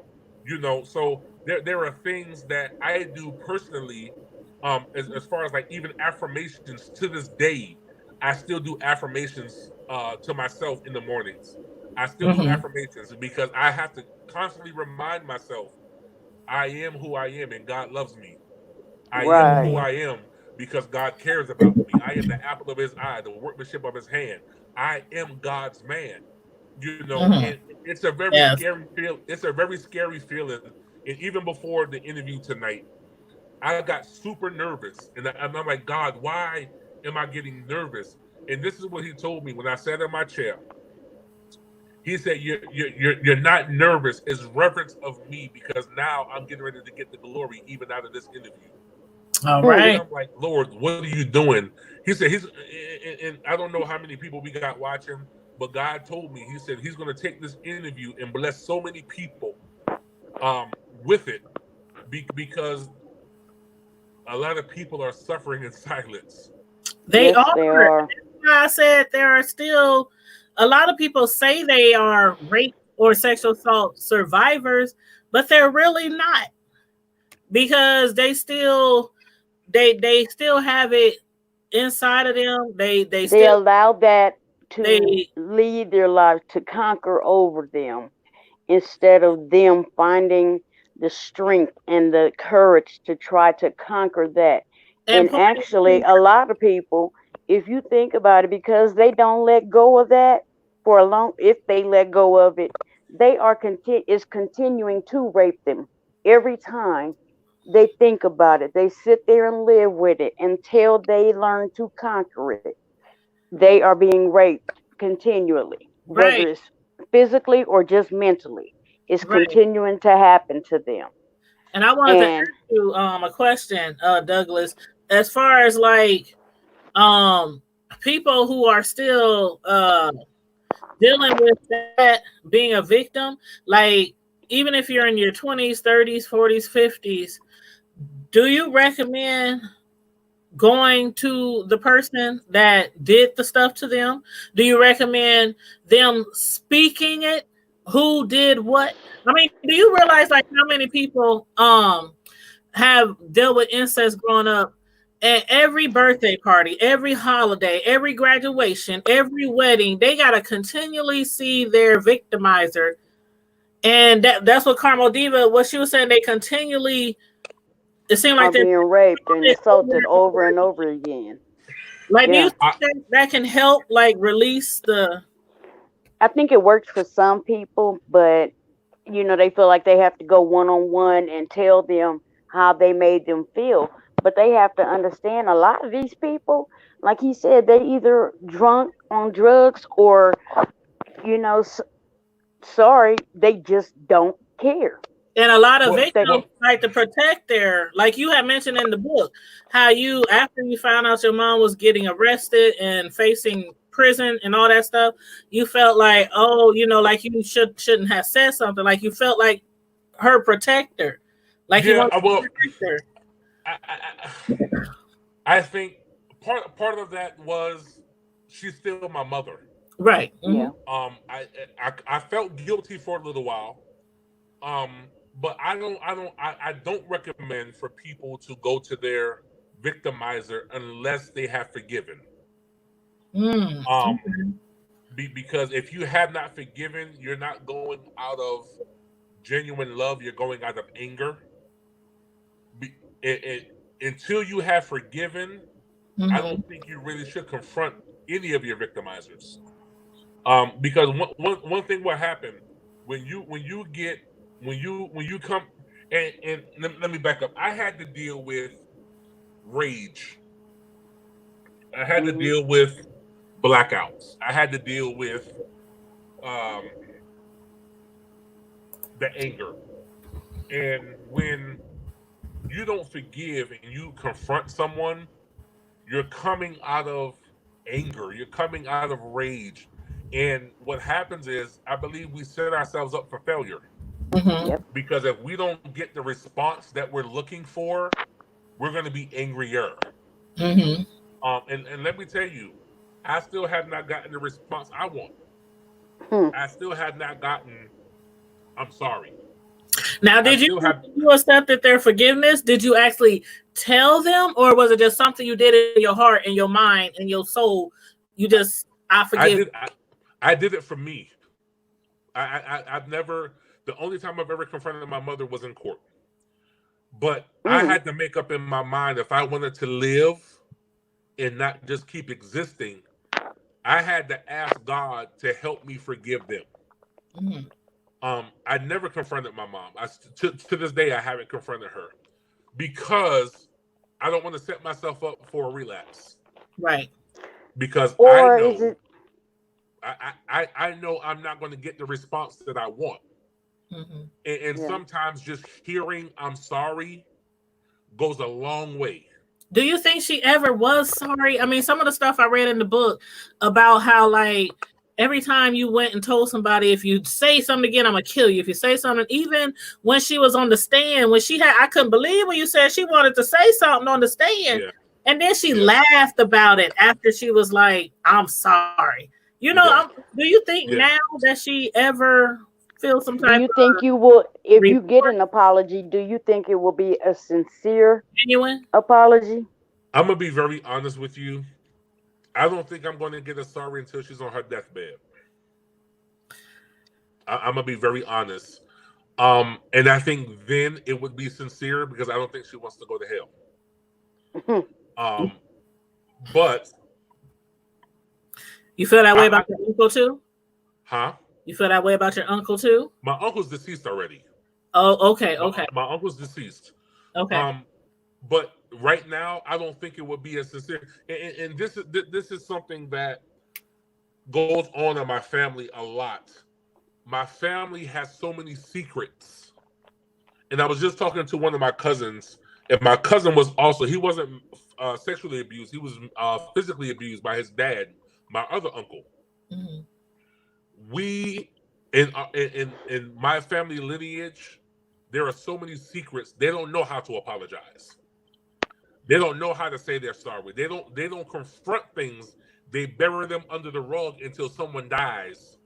And then we Mm-hmm. come out and say, you know what? We scream at the casket. I'm sorry, I didn't mean it to. It's too late there. But Right. I honestly believe that my mother would never ever say she's sorry until she's on her deathbed. And you know what? I'm okay with that. Because as long as I'm free, Mm-hmm. that's all that matters. Right. As long as I'm a survivor and not a victim, I'm okay. I was the victim until I forgave. I was the victim until I wrote the book. I Right. was the victim until I made up in my mind that I'm not going to let this torment me anymore. Yeah. So it's okay, and I'm perfectly fine with that. You know, I lost my biological dad and my stepfather in the same month. Mm-hmm. Wow. Matter of fact, 2 weeks apart. I lost both of them 2 weeks apart. And that was the It, guy that raised you, or? my biological father, that's the one I met one time in my life. My Yeah. stepdad is the one who raised me. Right. That's The the one. one who Yeah, quit his job and Right. okay. right. So I lost both of them in the same month. And as hard as it is for me, and in the book, I explained that I've always wanted a mother-son relationship. I desired that bond between my mother and myself. Mm-hmm. And because I've never gotten it, I just have so much love to give. You Mm-hmm. know, I have so much, and I'm not afraid to say it. To this day, I finally went to an aquarium. I've never been to an aquarium before. I went to an aquarium about 5 months ago for the first time. And I was such a big kid in the aquarium. My wife was like, what? I've never experienced the aquariums. I've never experienced a zoo before. To this day, I still have not experienced a zoo. Well, then you have to come and see Omaha's. You have to come I during the heard about summers. Omaha Zoo. We are what, #1 in the Yeah, world? I know that. That's what one of the guys from the group told me. But there are certain things I have yet to experience because I never was able um, never able to experience those things as a kid. Um, so, and I'm okay with that. I'm okay with that. But that's why I'm you need to make you not necessarily a bucket list, but just a list of things that you would think you had done as a kid, but you were denied. Like maybe you didn't get a chance to go to the circus. well. Guess what, Go. Yeah, Mrs. you have Hopson is mentioned that in the book that you didn't get to do a lot of things like that, like go to the zoo, go to the, you didn't have that normal childhood at all. right. So my wife has made sure that certain things that I have not done are being done. Oh. Um, I never. I had a birthday party, a mini birthday party this year. Well, yeah, no, last year, this year, whatever. I've never had a birthday party before. Mm-hmm. And I cried. I never had a birthday cake until this past year. Oh Oh, And wow. that happened. So certain things like that, are very sentimental to me. mm-hmm. Um, even while pastoring, I never had a church anniversary, never had a pastoral anniversary. I'm not big on Really? things like that. I really just got into celebrating Christmas, Mm-hmm. Valentine's Day, stuff like that. I Mm-hmm. really never celebrated those things because I never had a chance to. You Right. Yeah. know, Yeah, I get it. I get it. so there are certain things now that I'm very adamant about that I want to do. I'm an airplane fanatic. I love airplanes. I live by the airport where I stay. So, I can go to the airport at the overlook and watch planes all day long. Mm-hmm. And part of my childhood, until my adulthood, I became a perfectionist, and I Mm-hmm. know that's probably bad. No, it's not. But if things are not done the correct way, I tear them down and do them all over again. Uh-huh. Like right now, I wish I had it next to me. I love the color. I love to use my colored pencils. Um, yeah, don't judge me. No, Y'all ain't through with me but you yet. know what? Um, It's relaxing it and is. is It and is. I get it. I It get it. is. It is. Mm-hmm. So, if I make one mistake out of the line, I'll tear the paper up and start another one. Oh, now wait a minute. Hold on. Now that's just going too far. OCD-ish? Is it kind of OCD-ish? Yeah, Or I'm kind of OCD. I mean, and I'm like that with my businesses too. If the foundation is not right, I'm going to tear the foundation down and I'm going to redo it again See, because now you talking about the coloring and stuff. That to me, like I told my kids, once this Corona stuff is over, I'm going to start because I kind of like the color, but my daughter really does. I said we're gonna start going to like children's hospital and just sitting and coloring with them. I'm Mhm. like, they would like somebody to come talk The to. nursing Just homes too. Like hmm yeah. nursing homes, we used to have kids come and do that kind of stuff. I'm like, so we yeah, can go little stuff like that. And I think that, I love, tell your wife I love her already because I just love the fact that she is allowing and helping you to fulfill those things that you missed out on your childhood. She still don't want you to miss out on them. right, So she is definitely, taking you. And if you think about, those are little mini dates that help to keep your yes, yes, yes. romance alive. Come on, baby, let's go for a ride. And you just go Well, get guess ice what? cream. We have date night every Friday. And We have I date night know every that's right. Friday. Like And, you said, and what I you just started out doing, you gotta oh keep. yes, right, oh keep it yes, up. oh yes. And we gonna It's have a fun. show on that too. We is. I Yeah, we got are you. gonna have a show on that. But guess what? It's funny. I told her the other day. I said this coronavirus has really stopped us from doing date night, but we'll do it in the house. We'll do it in the house, Yep. Yeah. or If I get off That's of work, romantic. if I get off of work early, I'll say, "Hey, just put some clothes on and come ride with me," and we'll just take a ride. Yeah. You know. Now I got the perfect one for you. Don't tell nobody I'm telling you this, because this is what I want. But Okay. just whatever you like listening to, jazz or whatever. Tell her get dressed. Get dressed up. Wear something real nice and sexy, or as sexy as y'all can get. No, But wait a minute. Let me stop you right there. Wait a minute. Hold on. We don't make love. We don't make love that Jesus do not pass me by. Okay. We are Luther Vandross, Teddy P. People over here. Hey, okay, right. I'm just saying. All right. All right. You'll be here July 25th. I'm sorry. No. I'm still here. No.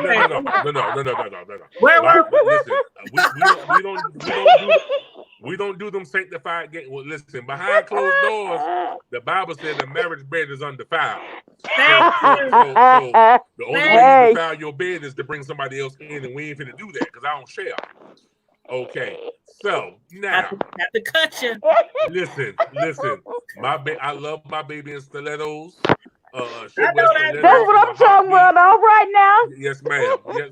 Listen, when you step out with the apostle, you got to look all right. You understand? All right. Hey, no, we don't play them holy games around here. We don't do that. No, ma'am. Look, she gonna wear some sexy socks.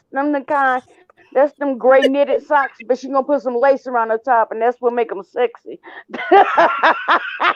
Lord have mercy. Lord Jesus. You know what? No, but what I was gonna, what I started out with, I was gonna say, just light some like say if y'all got a bathroom in your bedroom, make a pathway with some candles. Girl, shut up! I'll just send you some pictures right now. I'll just send you some pictures right now. Romance. But I'm saying do that and have a picnic sitting there ready, and y'all can just do an indoor picnic. Carmel Diva, you yes, late, sir. baby. You late. You late.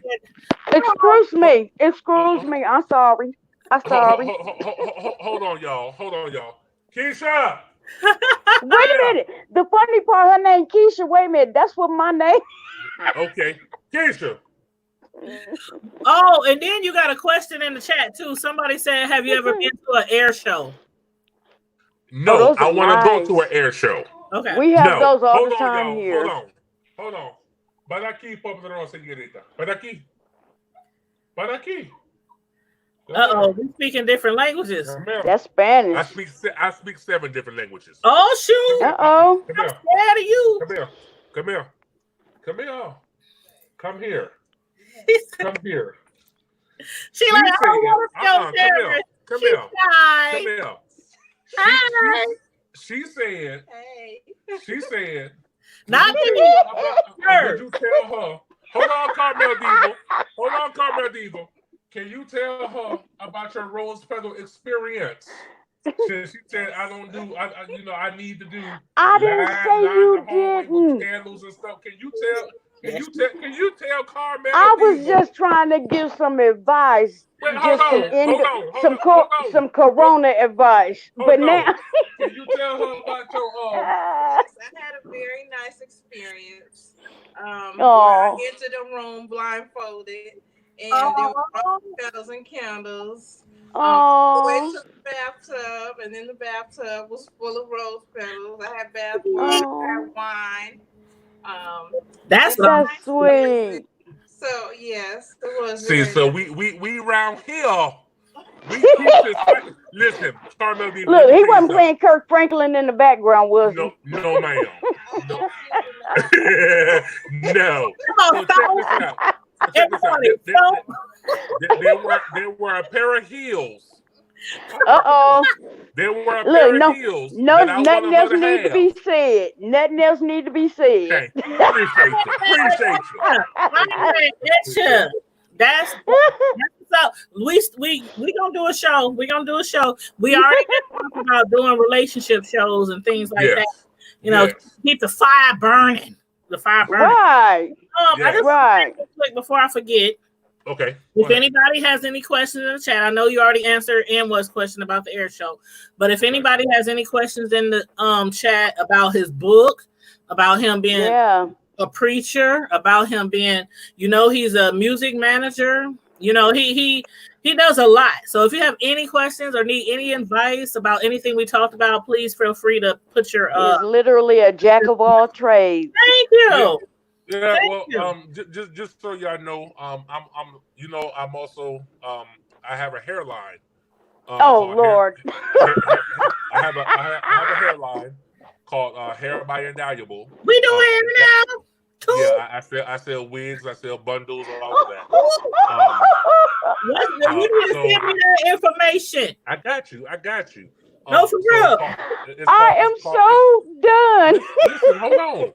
It's called Hair by Invaluable. Now look, if we buy look, I'm serious now. If we buy a bundle, can we get the book free? I think about it. Think about it. So it's Hair by Invaluable. Invaluable is unforgettable in French. So it's called Hair by Invaluable. I am launching a eyelash line in 2021. I'm launching a eyelash line in 2021. My wife is launching her lip gloss line in 2021. Y'all doing the thing. Power couple. And we I'm getting ready to I'm working on something. I'm working on a clothing line. I'm working on that as well. You got time to do all? You managing groups, not one group. You got a top. You got a whole roster right now, and I can't wait to the red carpet because we've been talking about this since we talked to you. Yeah. How do you handle all this? Listen, the Bible says we must have 7 streams of income. So I am working. So record labels 1, management company is going to be 2, the hairline is number 3. I also own a security company, that's 4. So the eyelash line is going to be 5. The lip gloss line is going to be number 6. Look, and then number 7, he got a CDL, so he gonna be the one driving at the stores. So I really with the new line coming out, the eyelash line and stuff like that, I'm gonna put a CEO over it. I'll still be the owner. I'm gonna put somebody over that, and they're gonna follow my blueprint. Because I believe every great leader knows how to delegate authority. Right. So I'm gonna do that. I'm relaunching and rebranding the book. The book is not available. The person who edited my book did a horrible job. So I'm asking God to send me the correct person to re-release my book. And for I know an author personally. I interviewed another author like probably about a year ago, and we still stay in contact. She got like 7 books out. So my Steph. The only reason why I'm very skeptical is because I don't want anything taken away from the book. Because the book is actually getting ready, and this is stream number 7, y'all. The book is actually going to be turned into a stage play. All right now. So I want to do that. Can I be in the play? I think about it. No, just can I be church member number 2? You so silly. I'm for real. I got you. We'll talk about it. I'm proud. So there are certain aspects. Anything that I do, even with the show, even before when you asked me to do it, I said yeah. And I had to go back and ask God, is it time for me to do this yet? I don't like to do things out of the timing of God, because when you do things out of the timing, it can be. I have a saying: it can be your turn, but not your time. I swear. I'm sorry. I don't want to cut you, but I swear, so much stuff. We just talked about this last night. Last night, like I just told her last night. I said Proverbs 3, 5 and 8 is my 5 through 8 is my favorite Bible verse. I said because what we're not understanding, That's God's doing. What God does, that's His business. It ain't for us to understand. Right. So lean not into your own understanding. But in So all your whatever ways God is acknowledge working him, on, and he shall direct your path. Yeah. exactly. Yes, Yep. ma'am. When you did agree to come on the show, I read the book. So I had read like a portion of the book, and I had to sit it down. I had to sit it down, and I was like, I'm going to come back to this because again, I'm one of those type of people who get in their feelings when they hear or see of a small innocent child. And it's worse for me when it's your own mom, dad, loved ones. It's just like a million times worse than a stranger. So, I just like, oh, let me come back to that. But when I was reading, I was like, he really wants to talk about this on the show. Like, it's so sensitive, it's so personal. And again, a lot of men don't want to talk about that kind of stuff. They won't or wouldn't talk about Well, it. the reason why I really felt led to do it is because I need people to know that they're not alone. Right.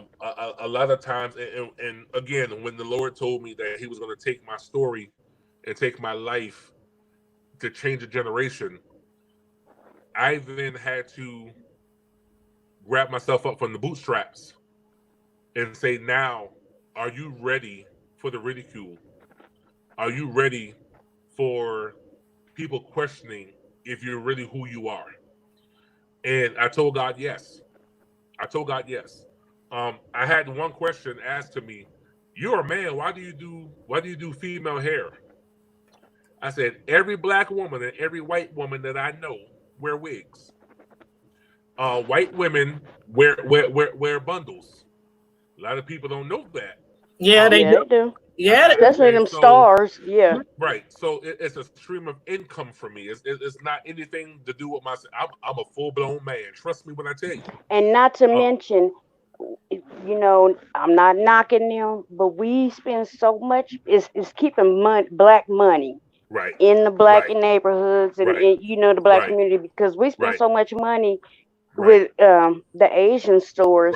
Why not have a black man run this store? Right. And I think that's very impactful for us to own our own dollars.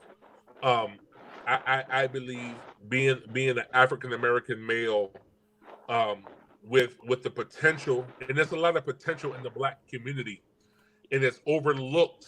It's sometimes casted away because we want someone else to get the shine.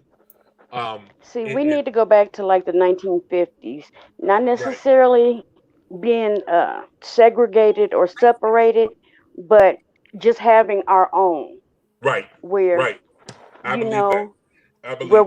where our kids can go and see a black butcher. They can see not just the barber shop, but a hair shop owned by black people, a black bookstore, a black, things that we see other communities have, but we're the only ones who don't. Right. Most definitely. I agree with that 110%. I agree with that 110%. So I think it's very important that I put myself in a position to where God can get the most out of my life right now. I don't look at doing the record label and the management company as a business. I look at it as a ministry for me. Because even when I did security for Lil Boosie and people of that nature, I looked at it as a ministry opportunity because most of these artists don't know Jesus. I was with and I can't disclose the name because of an NDA, but I was with a very, very, very popular Christian group last year on tour. And they admitted to me that they were atheists. And I asked them, I said, well, why do you travel across the country? Was this a joke to them? Singing Jesus. And they said, it pays really well. So you know what? This was some kind of experiment, some kind of joke to them, and that just made me instantly mad when you just said that. So they're thinking about religion, but they don't They're believe. thinking about God. They're They're thinking about God, Jesus. but they don't. But because it pays well. Yeah. You know, so I know many artists like that, and I use it as a ministry tool, to maybe reintroduce them, or you know, and I don't knock anything that I do because I know God gets the glory out of it. Um, even while taking chemo, I held a prayer line every Thursday night in the hospital with PICC lines in both arms until they put the portacath in my chest. I held a prayer line every Thursday night, 8 o'clock. And my doctor, who now catch this, my doctor who was a Buddhist, he asked me a question one day. He said, "How are you preaching hope to everybody else and you're getting ready to die?" And I said to him, I said, "You don't understand the God that I serve."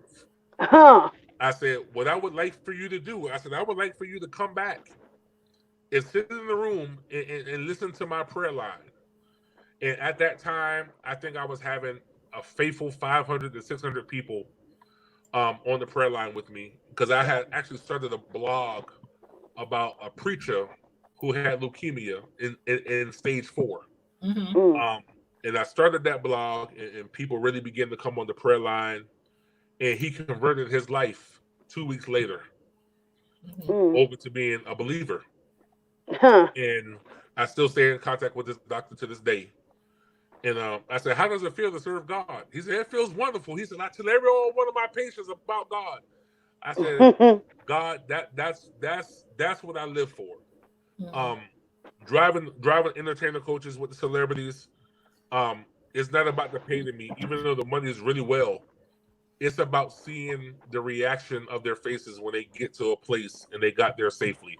Yeah. Even with me preaching, I think the best thing any pastor should ever want is to see one of their members take what God has given them and to give to their people, and they applying it to their life, and they living the life God wants them to live. That was the best joy out of me preaching, was to see the people that God that God allowed me to shepherd, and to take what God has given me and for them to apply it to their lives. That's the greatest gift a pastor should ever want. And I believe that. I wasn't in it for the money. I was preaching all across the country.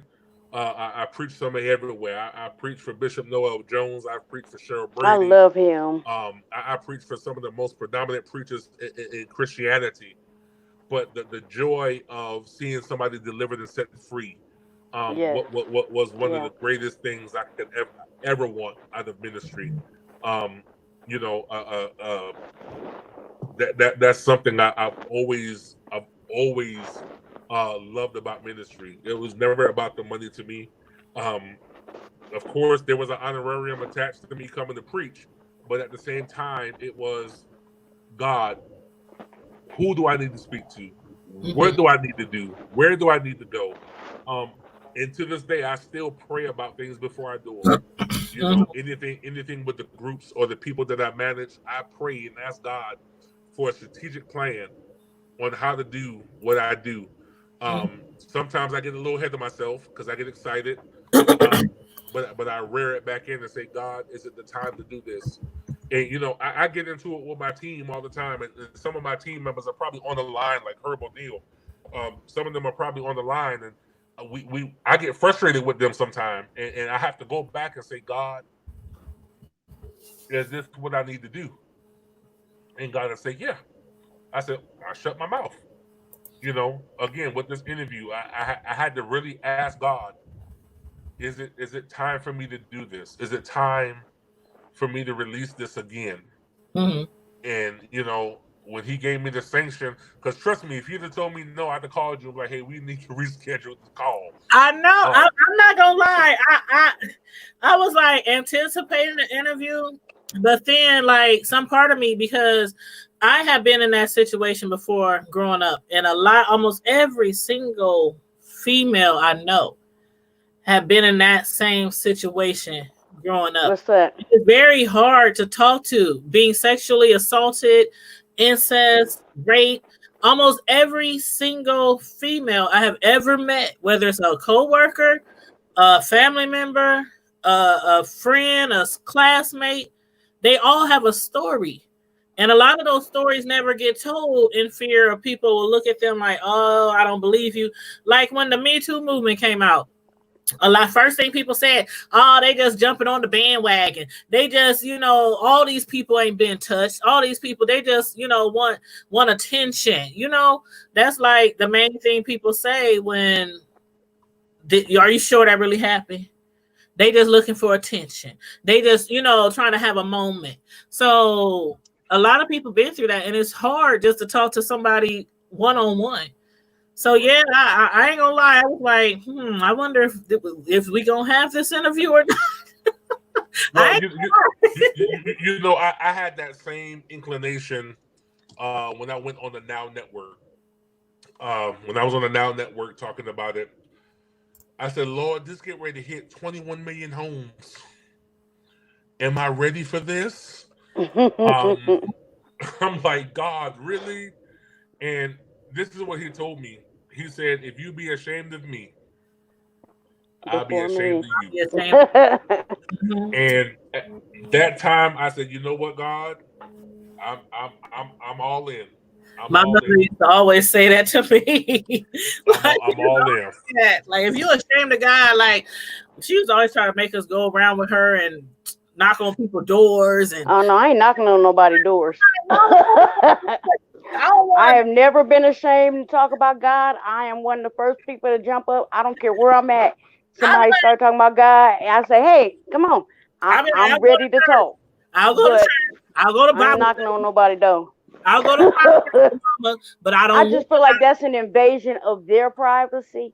And like I said, I am always willing to talk to somebody about God, about Christ, about just Bible. Period. But knocking on doors, that ain't me. If somebody knocking on your door, it ain't me. So when do you think? How long do you think it'll be before the book gets rebranded and gets published again? Like after the re-editing, and are you gonna add to it, or are you just gonna leave it as it is and just have it re-edited? No, I'm gonna leave it like it is. And I'm gonna start on book number 2. Okay.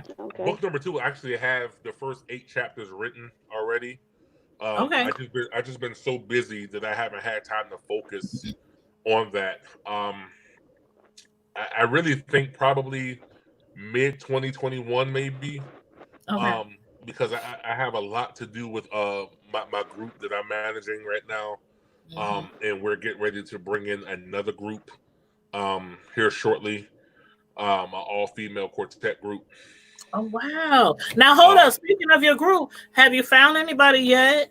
Because I know you said you were looking for someone. No, what I did, I'm going to use somebody that's already on the team. Okay. I'm going to use somebody that's already on the team. Her and I have already talked, and once I relinquish my role, the group Courtney and them that I have now, and then the next group I'm bringing in will be the only 2 groups that I personally manage. And then anybody else after that, the other person will take over from there. Okay. So, and I'm only doing that because I've built a rapport with the groups already. And the groups basically told me that if I wasn't managing them, that it was a done deal. Right. I don't blame them. They have reached some heights ever since they got with you. Yes, ma'am. We give God glory for that. We give God glory for that. Amen. God has done some great things in a short amount of time with them. And the red carpet event is just going to be, it's going to be one. And I'm gonna toot my own horn for a second. Cool Fever Records and Divine Purpose Music Group. Oh, she went out again. I think she had to go. Yeah. Oh, okay. We're putting a lot into this red carpet event. We just added free VIP parking for the VIP guests, free valet parking for them. Oh, I So can't wait. yeah, so it's gonna be big. It's gonna be It's big. gonna be exciting. It's gonna be exciting. And it's done with a spirit of excellence, so it's gonna be done right. Mm-hmm. I just, again, whatever God gives me to do and puts to my hand, I'm gonna put it to the plow and work it until I can't work it anymore. Yeah, that's awesome. That's just what it's going to be. Yeah. Other than that, I don't know if anybody got any questions. We can take some questions. Tell them don't be afraid to ask questions. Yeah, don't be afraid. Yeah, I'm all for it. There's nothing out of bounds. So whatever they want to ask. Okay. Well, I want to read an excerpt out of your book. Okay. The part when you were on the stand speaking to your mother. Okay. And then if anybody has some questions, that'll give them a minute to put their questions in the chat if they have any questions for you. Okay. Let's see. Okay. I ain't gonna read all of it because it was I'm not gonna read the whole thing, but I'll just read some of it. But you had wrote a letter. Well, actually, Michael, your stepfather, the one who took you in, he had told you to write your feelings down on paper so that you could, make a statement in front of the judge when they were doing the about to sentence your mother. Mm-hmm.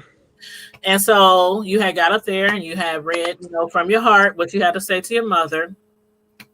And it started off with, you always told me that it was never okay to make a mistake. It is not okay to show feelings. Being told the way I felt is not true. You have nothing to cry about. And if you don't stop crying, I will give you something to really cry about. That really didn't hurt. You have nothing to be angry about. You said, I was always told that it was never okay to, excuse me. I'm sorry. Let me jump a little forward. You said, I start to look back on how I felt, how I really felt. And your true feelings came out. All the time I thought you were my mother, my protector, and friend, but it turns out that you were my closest enemy. You gained access because I was uneducated about sexual abuse. I was shy, I was insecure, and I was considered trouble. You wanted access, trust, and ability to control me. My uncle gained my trust. You allowed him to work to build a relationship with me by showing me affection, attention, and giving me gifts or special favors, treatment to make me feel comfortable and invested in the relationship. You and my uncle broke my boundaries by making it easier for him to portray sexual interaction was abnormal or a learning experience. You used to tell me that if someone hurts me, tell me, but it confused me because I never found sexual abuse painful but pleasurable, and therefore it made my feelings of embarrassment and disconnection towards you stronger because you were supposed to protect me. And then I'm going to jump towards the end of what you had to say to your mother. You told her, I have never been able to trust anyone because of the hell and torture you put me through. I can't stand to look at you. It makes me cringe. But I still ask myself, why do I still love her? Why do I still care? Why does it hurt to see her in those handcuffs? Yes, I hope you feel the same way I did when you in handcuffs, like how you handcuffed me to the railings and beat me for hours because you couldn't get your fix. And you wish that she hoped that she had the same pain. You hated looking at yourself in the mirror. You cut yourself to feel pain because you were always numb on the inside. You didn't know how to be loved. And because she took all of this away from you, you prayed that she finds it in her heart to ask God to forgive her. Then you walked off the witness stand crying. And Michael, your new stepdad, your new father, gave you a hug and told you, well done. After that, you felt so light after being able to finally express your feelings without being in fear of being beaten, molested. You now had a sense of freedom, a sense of independence, something you never felt before. and you had something that you've always craved for a long time, which was a father figure, somebody that really cared about you. I wanted to read that statement because I think, to me, just looking on the outside in and reading the book, that was like your breaking point where you kind of had a breakthrough after, like you said, a lot of people sometimes they hold stuff inside and they don't let it out, and they have to release it and look the person right in the eye and tell them what they really done to them. And then you even ask her, hope that she would find, forgiveness in herself and be able to ask God to forgive her for what she did. Like, you wanted her to go to jail, but you still loved her enough to hope that she asked God for forgiveness. Right. So that's why I wanted to read that, because that hit me really strong. And I feel like that's what a lot of people need to hear. People who are still sexual assault, rape victims and haven't become survivors yet. Right. I believe that. Again, I truly recommend, that everybody takes a chance and try to get this book in their hands. As soon as you get it re-edited and out of process, what's the best way for people to know when the book is released on the shelves? Like, oh, trust me, it's gonna be a huge press release. I'm probably gonna have a book release party. I'm probably gonna do that. But my team is so great. Mrs. Benita Bellamy Kelly will probably be the one. Well, not probably. She will be the one doing all of my press releases, as she's done for my groups and stuff like that. I'll make an announcement on Facebook. I do have a Facebook page for it. It's just unpublished right now. Okay. And I did put the link to your YouTube. I did put that in the chat to your YouTube. Okay. Yeah. Cool. So it'll be a big thing when it's released again. I believe this time is going to be done the correct way. The last person, like I said, who did it really didn't do what I expected for them to do. All of the grammatical errors and stuff like that. But I want to do another book tour. Okay. And hopefully the church this time will accept it. Because I really want to hit the church. I really do. I want to hit the church. I want to hit, I even had said that I wanted to hit the LGBT. Yeah, I wanted to hit that community. And I'm not a judgmental person. What people do is what they do. But to let them know that they have somebody that will advocate for them. And you'd be amazed at the support you would get from that community, because a lot of them have been abused. Right. So, again, I use it as a ministry tool. I don't hate them. I hate the sin. I don't hate them. I hate the sin, and whatever calls them to choose the lifestyle, whether it been molestation, rape, whatever, they can come out of it. They can come out of being ashamed of telling their story, and that's the biggest thing. When people begin to tell their story, they become free. Yeah. So I'm excited about re-releasing the book. I'm excited, and I have 8 more books that I have not even released. So it may be a spiral of books that come out. Definitely this series will come out first before anything else comes out. So again, the first book is Where It All Began. The second book is entitled The Untold Secret, Going Home, a Place I've Never Been Before. And the third book is entitled The Untold Secret, Delivered to Be a Deliverer. Oh, wow. Well, I'm looking forward to reading both of those and the book tours, because I like to have my book signed. Just like you like your CD signed, right? Just like I want my CD signed when I come to the red carpet. Yes, ma'am. I got you. Yeah. I got you. And I just put the link in again because somebody said they missed it the first time. So I just dropped his YouTube link again.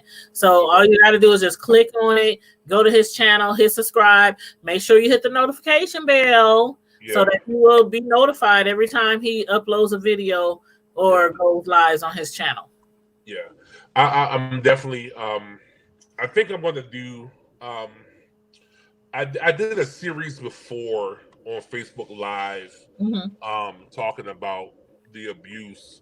I think I'm going to go back to doing that again. Okay.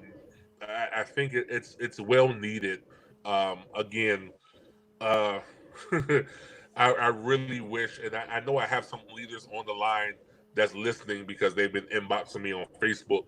I really, yeah, I really want the church to grab hold this time and be more open-minded, because be more people in the open-minded. church need help. Yeah, Like, yeah, most victims are in church. Not saying they're getting victimized in church, but most victims, like, I grew up in church, and a lot of my friends grew up in church, and they were victims and being victimized. And then you go to church and you sit on the pew, and you never hear anything from the pastor. You never hear anything from the first lady, or you know, you don't hear anything, and then you go back home and get the same way. keep getting victimized.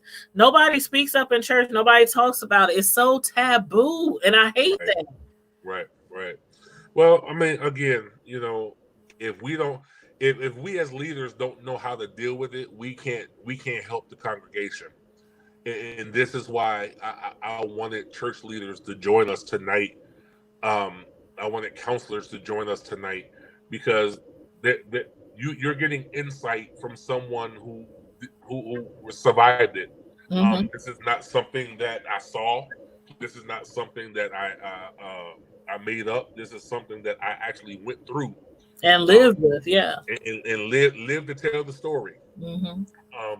So I really wish that a lot of leaders were on the line tonight, because again, in order to be delivered and set free from something, you have to deal with it. True. You have to deal with it, and I don't think leaders want to deal with it, because they don't know how. No, I'm sorry. It's not that they don't want to deal with it. They don't know how to deal with it. Right. They don't know how to properly deal with it, because it doesn't come from a biblical standpoint. It comes from a reality standpoint that this actually happened. Now, do you think that's something that they should start doing in the seminary schools and in the you know, like, training preachers or pastors how to notice signs, how to approach, because I think sometimes they know. They don't say anything. I think it's something that should be required before you become a leader in anything. I think that's something that should be required, because again, like you said, some people know, but a lot of people don't know the warning signs. A lot of people don't know. So, you know, how can they deal with something they don't know about? So I think it's very important that church leaders should really take the opportunity to learn the warning signs, and teach their congregation. I think anybody who holds a position in the church, whether it's the choir director, the Bible school, the children's school teacher, the ushers, they should be taught to watch for signs. Because you see them. You see them. I used to see kids acting out and cutting up in church, and little girls doing certain things, and the boys, and I'm like, where you learn that from? Yeah. You know, even driving entertainer coach, they teach us. I drive entertainer coach now. I drove motor coaches, which is the big 56 passenger buses. They teach us how to watch for traffickers. We actually have to go through a course to notice different signs. And I never forget, I was driving for Coach USA, and I had two passengers on my bus, and one was the trafficker and one was the victim. Oh wow! And I saw the signs because of the training that we received, and I did something on purpose just to see if the person would react the way the training told us they would react, and they reacted that way. Oh wow! The thing I did was call the police, and come to find out that he was taking her across state lines to sell her. Oh my goodness! So, you know, those things like that, even in law enforcement, they teach us how to look for certain signs of certain things. So I think is most relevant for the church to look for warning signs of abuse, look for warning signs, because you would be surprised how many first ladies go home and get beat by the pastor. I know. But because nobody knows the warning signs, nobody knows what to look for. It gets swept under the rug. Right. You know, so it's a lot. It's a lot, and it's deep. But the church needs to deal with it. They need to. Like one thing you had mentioned was how going to school was like your safety net. That was your safe place. That needs to be the case for church too. Right. Because with children, the most you spend a lot of time in church and you spend a lot of time at school. Right. And so if you're not at home, those are like two of the places where you sometimes feel like this should be your safe spot, your safe haven. So yeah, I think not just school teachers and counselors and principals. Like, why do we gotta just leave it up to them? Right. And see, my wife, she teaches special ed, and she deals with a lot of that, and you know, she's trained to know the warning signs. You know, and again, when I was pastoring, any leader who came under my leadership went through a full background check. I need to know if you're a pedophile. I need to know if you ever been anything. Right. And I think that's important as well. That's something that I never thought about that, but that can be done. Just because somebody comes into your church preaching and teaching, I think that's a good idea. Right. Any leader who got credentials from me, I did a full background check on them. I did the sex offender check and everything, because you don't know you're around kids. There's a predominant preacher in Memphis that had a couple open sex assault cases, and he still had kids in his church. So you know those things need to be thought about, because if you're preaching, you're at church, you're going to be around kids. Churches take field trips.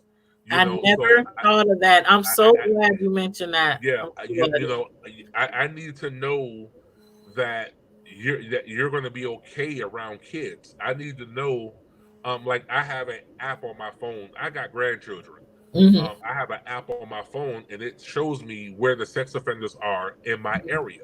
Yeah, I think every parent needs to have that app on their phone. Yeah, I never had the app, but I used to look on my computer and look it up all the time when we moved to different neighborhoods.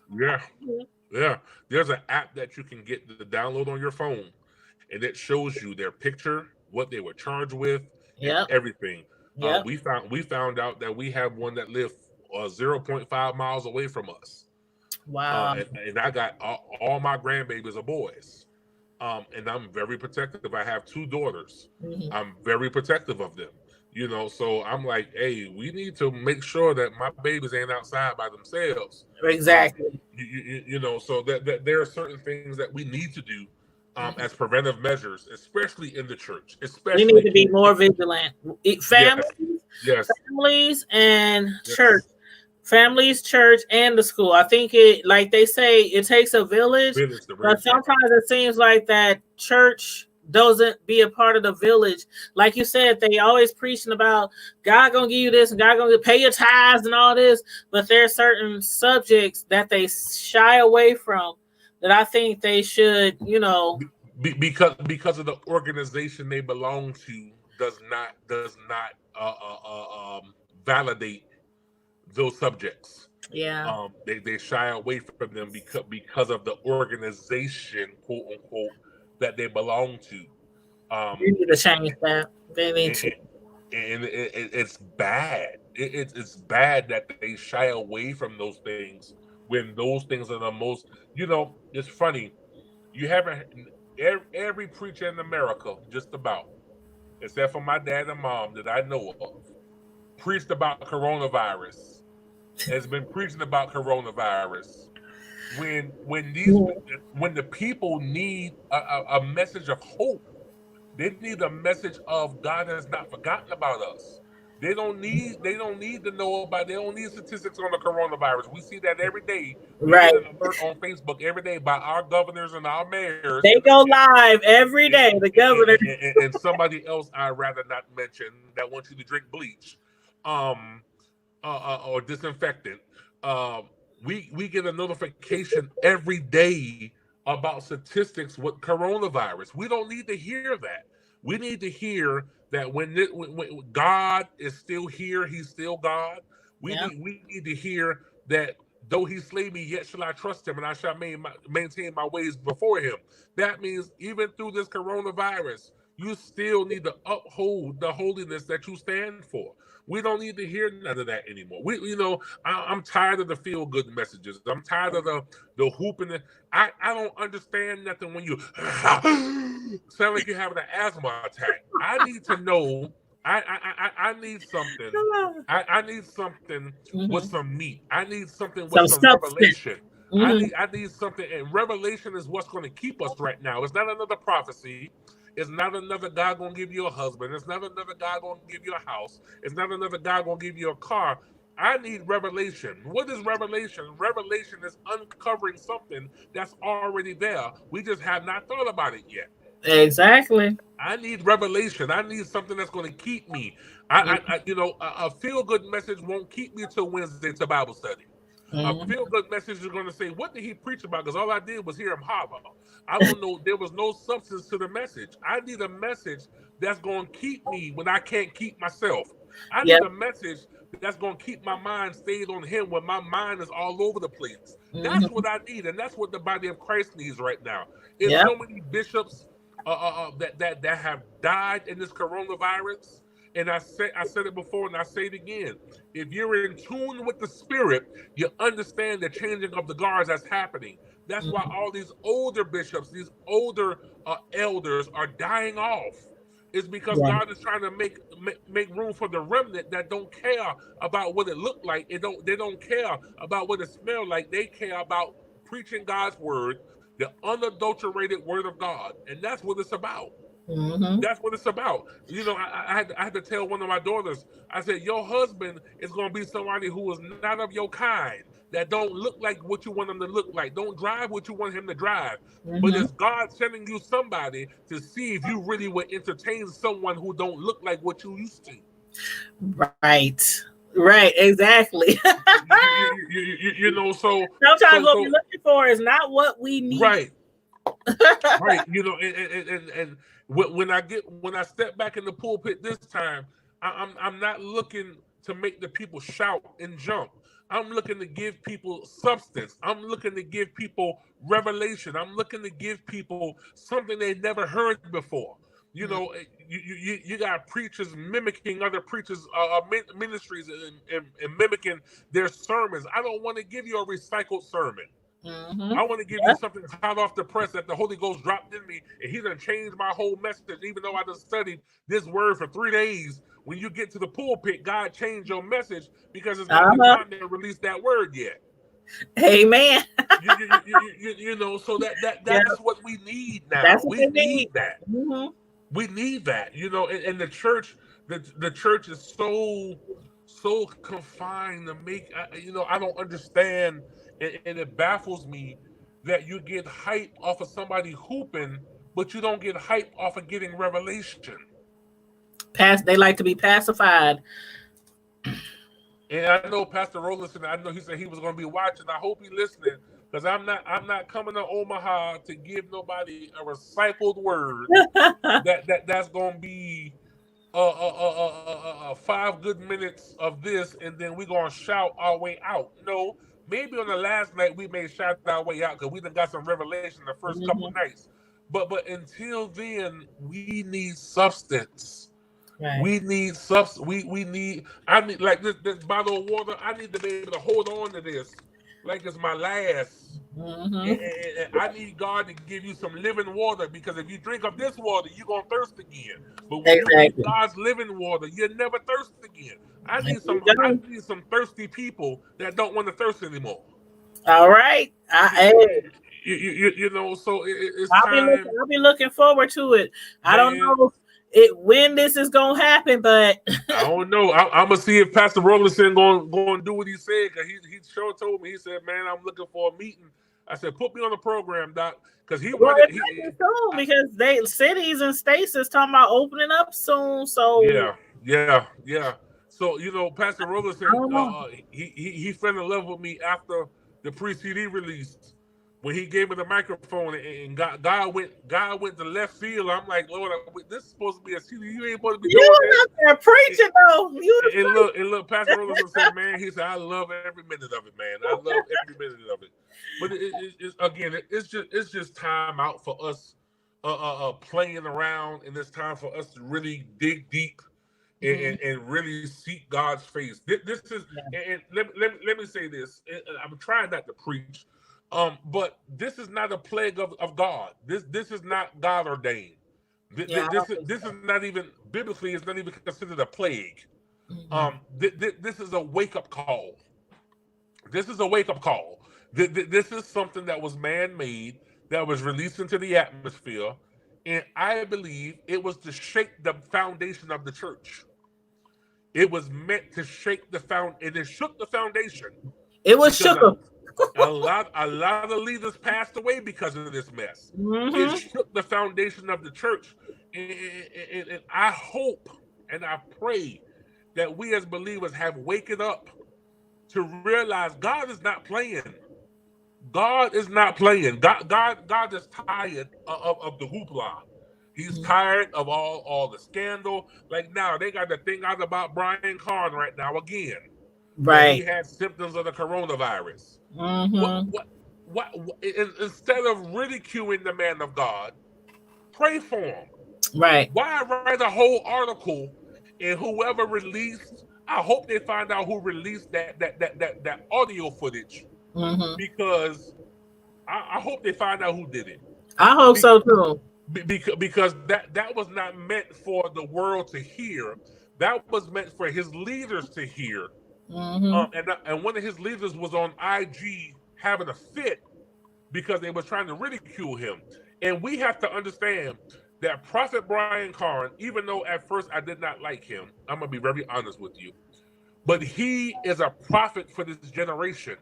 He has been able to grace platforms that no other prophet had been welcoming. True.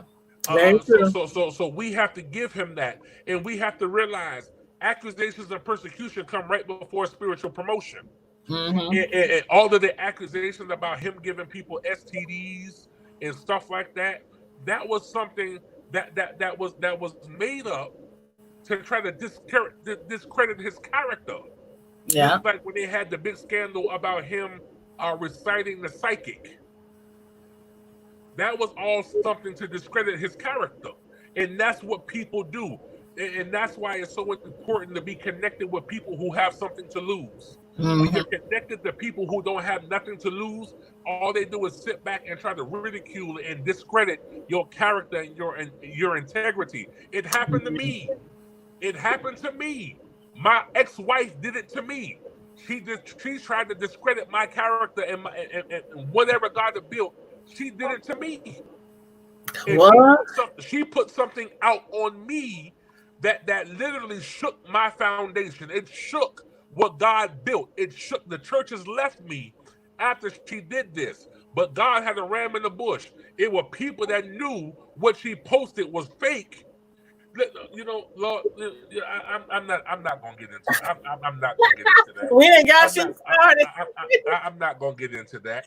But I'm gonna tell you like this: people who envy your anointing and envy your gifts will always try to discredit. Accusation and persecution come right before spiritual promotion. Yep. So people will do anything. We have the crab in the barrel mentality. Exactly. If we see one person making it good, let me go try to dig up something on them. That's real bad in our community. In the Black community, that's real bad. The crab in the barrel. Right. And I don't understand, Lord Jesus, I don't understand that. Why is it? You know what? I do understand it. Lord, forgive me. I do understand it. When people, I posted this on my Facebook page a couple weeks ago. Your greatest enemy is someone who is most comfortable with your present state because they will always become an adversary to your future. Mm-hmm.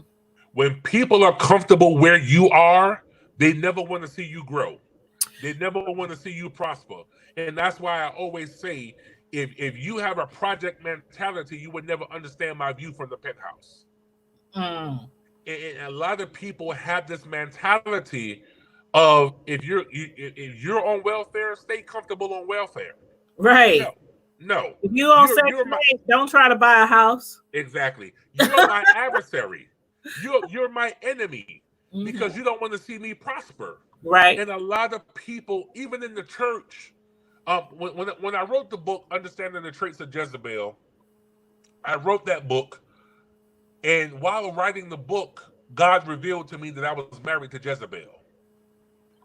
God revealed to me that Jezebel was going to take something that wasn't true to try to persecute me.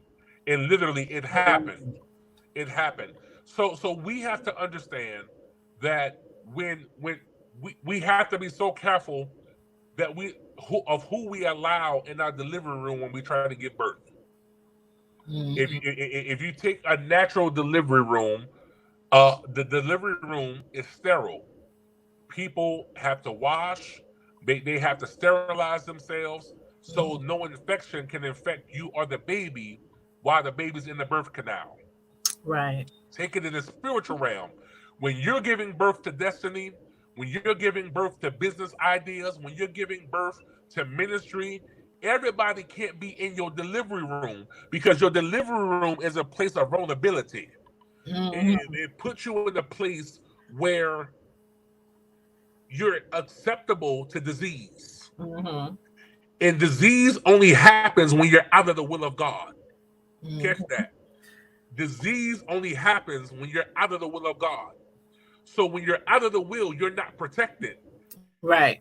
Lord Jesus. So watch this. Unprotected sex can cause the disease. That part. So when you're not in church and you're not covered, you can get an STD. Because you're not protected. Because you're not protected. You can get a spiritual transmitted disease because you're not protected. Mm-hmm. And when we're not protected, we're not covered by God's blood. Right. And things begin to happen. Things become infested because we're not protected. Mm-hmm. And until you become infected with something, you can never become the cure. Amen. Preach. So you better tell it. They don't like that teaching. They don't like that kind of teaching. So until I became infected with molestation and rape, I could never become the cure for somebody else. Until I become infected with leukemia, I could never become the cure. And I talk about in my book how when we allow the unforgiveness to fester, it becomes like a disease. Yes, it becomes like an infection. It eats you up on the inside. And the cure, the penicillin that will cure it, is forgiveness. Mm-hmm. But it begins to fester as an infection. So you know we have to be very careful on allowing people to hold our past against us. Right. And only the enemy does that. Only the enemy holds your past against you. God doesn't do that. God's people should not do that. It's the enemy that keeps bringing up your past. Very true. Very true. And sometimes those enemies are the ones that you call friend. That are very close to you. That are very close to you. And I posted, matter of fact, I posted that a couple weeks ago. I said, God is revealing the enemy, and you'll be surprised how close they are to you. Right under your nose. Right under your nose, and you would not believe who your enemy is. Mm-hmm. You know, so we have to be careful. I was married to my enemy. I was sleeping with the enemy. Lord have mercy. That's a whole nother conversation. I was sleeping with Delilah. Didn't know it. Well, I'm glad you got out of that situation. You'd have been in a lot of situations as a child, as a teenager, as a young adult, as a grown man. Your story is very, very inspiring. And I'm glad that you are writing books, and I'm glad that you are thinking about doing stage plays, because these are things that people need to see and need to hear. People need to talk about it, especially when it comes to the churches. People need to talk about it and quit using sex as like I don't know, like a play, like a lot of Christians, or what do you call them, believers. They don't like to use sex. They don't like to say the word sex. They don't like it's an evil word, and that's why so much stuff goes on in the church. Yes. They don't want to talk about it. Don't want to talk about it. But I'm glad that we're having this conversation, this open conversation, because a lot of people need to hear this, including people who go to church, people who might be dealing with sexual abuse, preachers, ministers, teachers, mentors, authoritative figures. People need to hear this kind of teaching, and they need to see the signs. They need to open their eyes. They need to reach out when they there's so many situations where people know, or they have an inkling like something's not right in their home. Something's not right in this kid. This kid is acting out. This kid is doing this, doing that.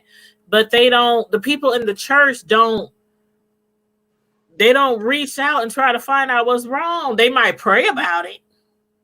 Well, I don't like that. I don't like that, because if I'm hungry, I don't need you to pray that God bless me, or have someone come bless me with some food. The Bible says, when I was hungry, you didn't feed me. When I was naked, you didn't clothe me. So if I'm coming to you and say, Tanya, I'm hungry, I don't need you to say, well, you know what, brother? This is okay, amen. I don't need for you to say, well, Douglas, I'm gonna pray for you. I'm coming to you asking you, basically I'm asking you, hey, can you feed me, please? I don't need you to say, well, brother, I'm gonna pray for you. Prayer's not what I need at this moment. I need something to put in my stomach. I don't need prayer. Right. I don't need prayer. And that's what the church does. Church says, well, I'll pray for you, but at the same time, when I go home at night, I might get killed, but you're gonna pray for me. Right. I'm at home getting beat by my husband. I'm at home getting raped by my uncles and my siblings, and I'm starving, but you gonna pray. You gonna pray. Yeah. And prayer, I don't say prayer ain't good, but sometimes you have to pray and take action. Exactly. And we don't want to take action because we are afraid of the repercussions. But I'd rather, God asked me, he asked me a question one day. He said, at the risk of looking like a fool, would you still preach the gospel? And that's what I want to ask people that's watching today. That's what I want to ask preachers that may go back and watch this interview. At the risk of looking like a fool, would you help someone who's in need of a safe haven if they're getting beat, if they're being molested, if they're being raped? Are you willing to accept the ridicule and the persecution behind you helping someone who really needs you? That's the question I have. Are you willing to do it? Are you willing to put everything on the line to help this person who really needs your help? The church wasn't there for me.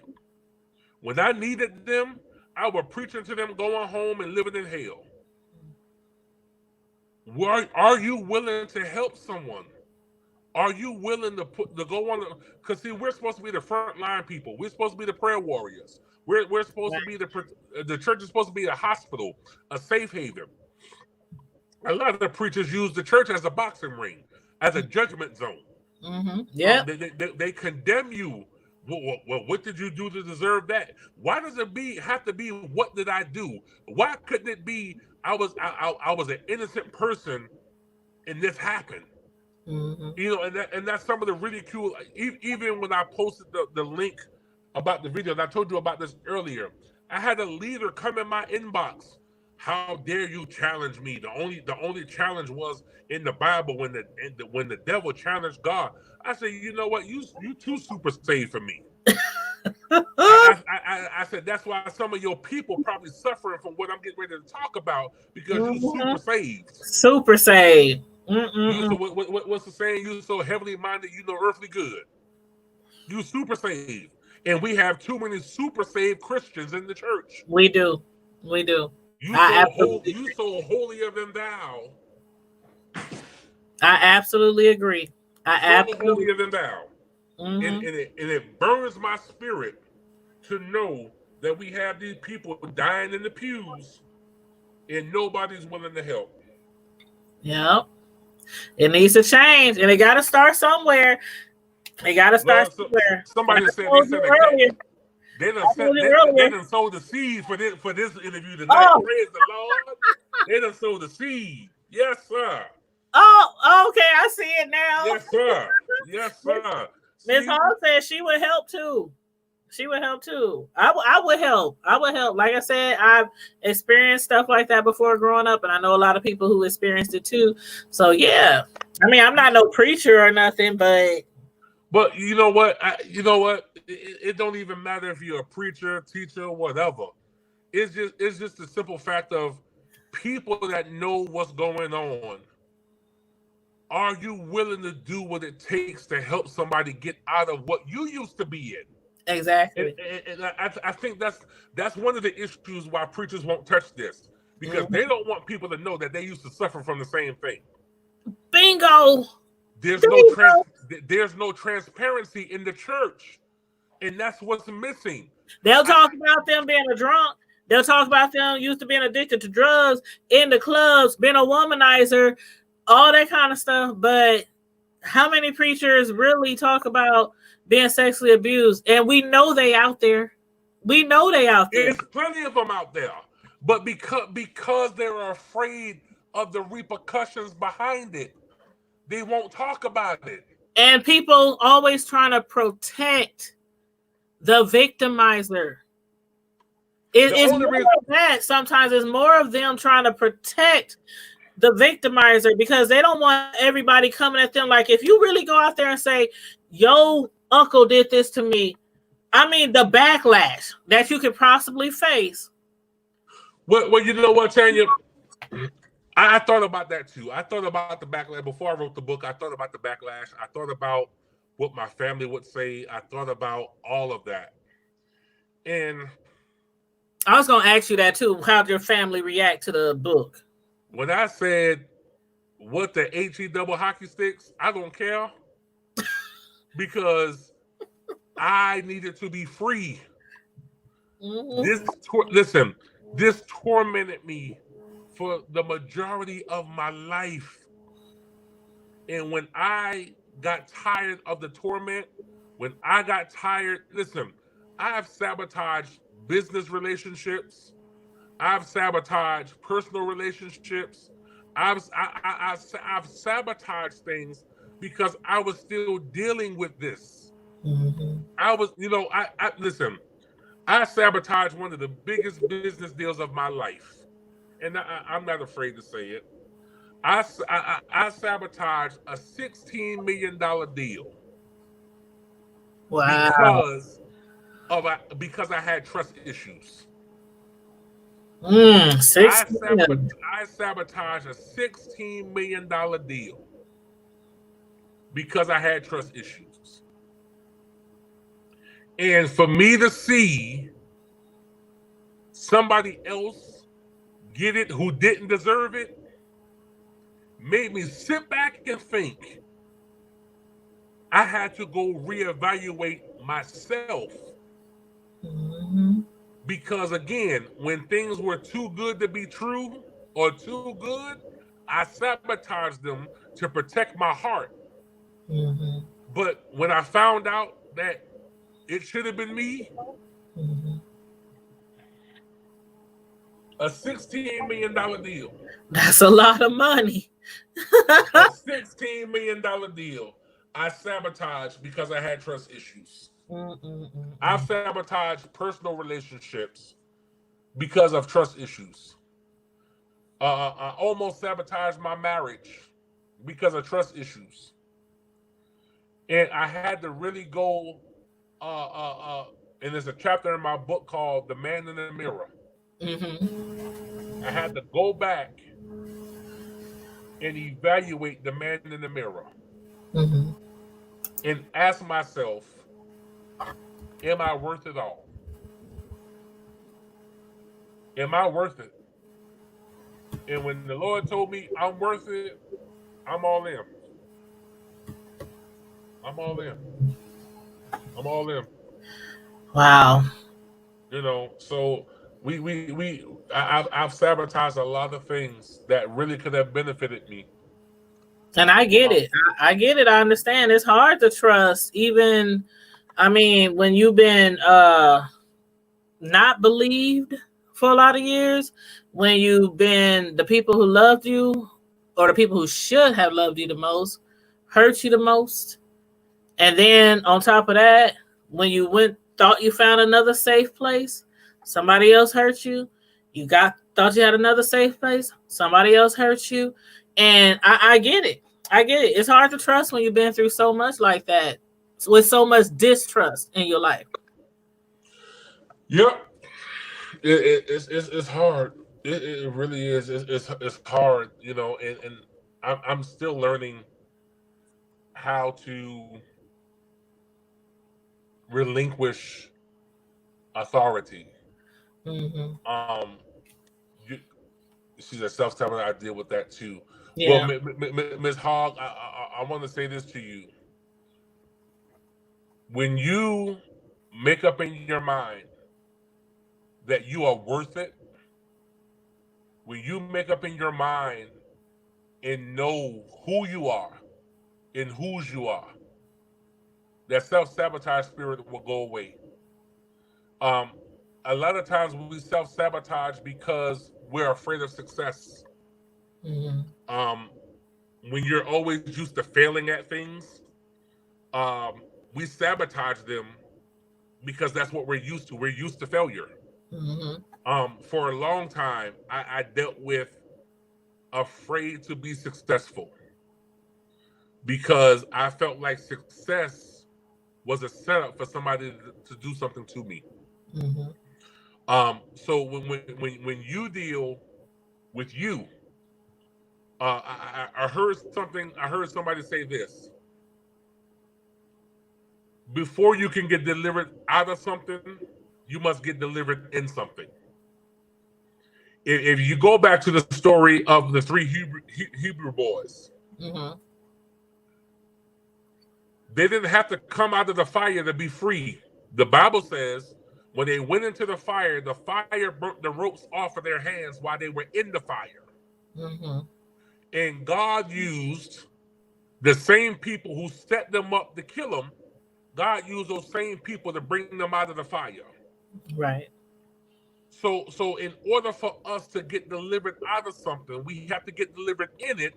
And then it's not the people that we need to look at. We need to look at ourselves. We have to reevaluate who we are. And when we believe that we're worth it, when we believe that God has a perfect plan for our life, and God has not given us a spirit of fear, but of love, peace, and of a sound mind. Love, peace, and of a sound mind. That sound mind means that I'm not worried about what everybody else say because my mind is stayed on Him. That sound mind, when we get that, we won't self-sabotage anymore.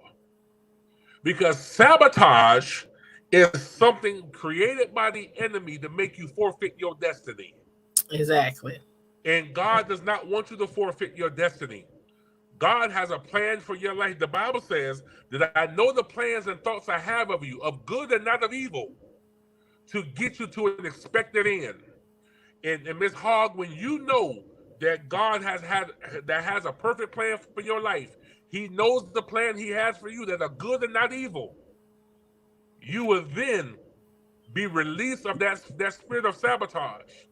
Because sabotage wants you to kill your destiny. Sabotage wants you to relinquish your birthright. Sabotage wants you to relinquish what God has for you even before you were born. Your end was already created. Yeah.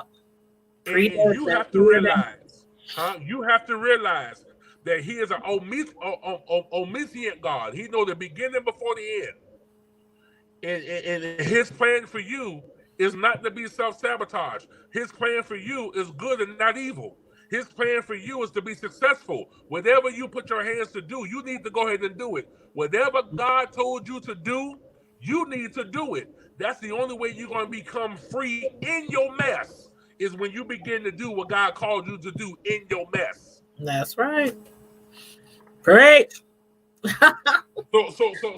I'm glad. I'm taking this all in for myself too, because I ain't gonna lie, I done self-sabotage my plans before and some dreams, and so yeah, I done done that, but I'm guilty. I'm guilty. You know what? I believe everybody is guilty of that. And sometimes we do it without knowing it because it becomes a routine to us. It becomes habit forming. You know, and when we really understand that God didn't make a mistake when he made us.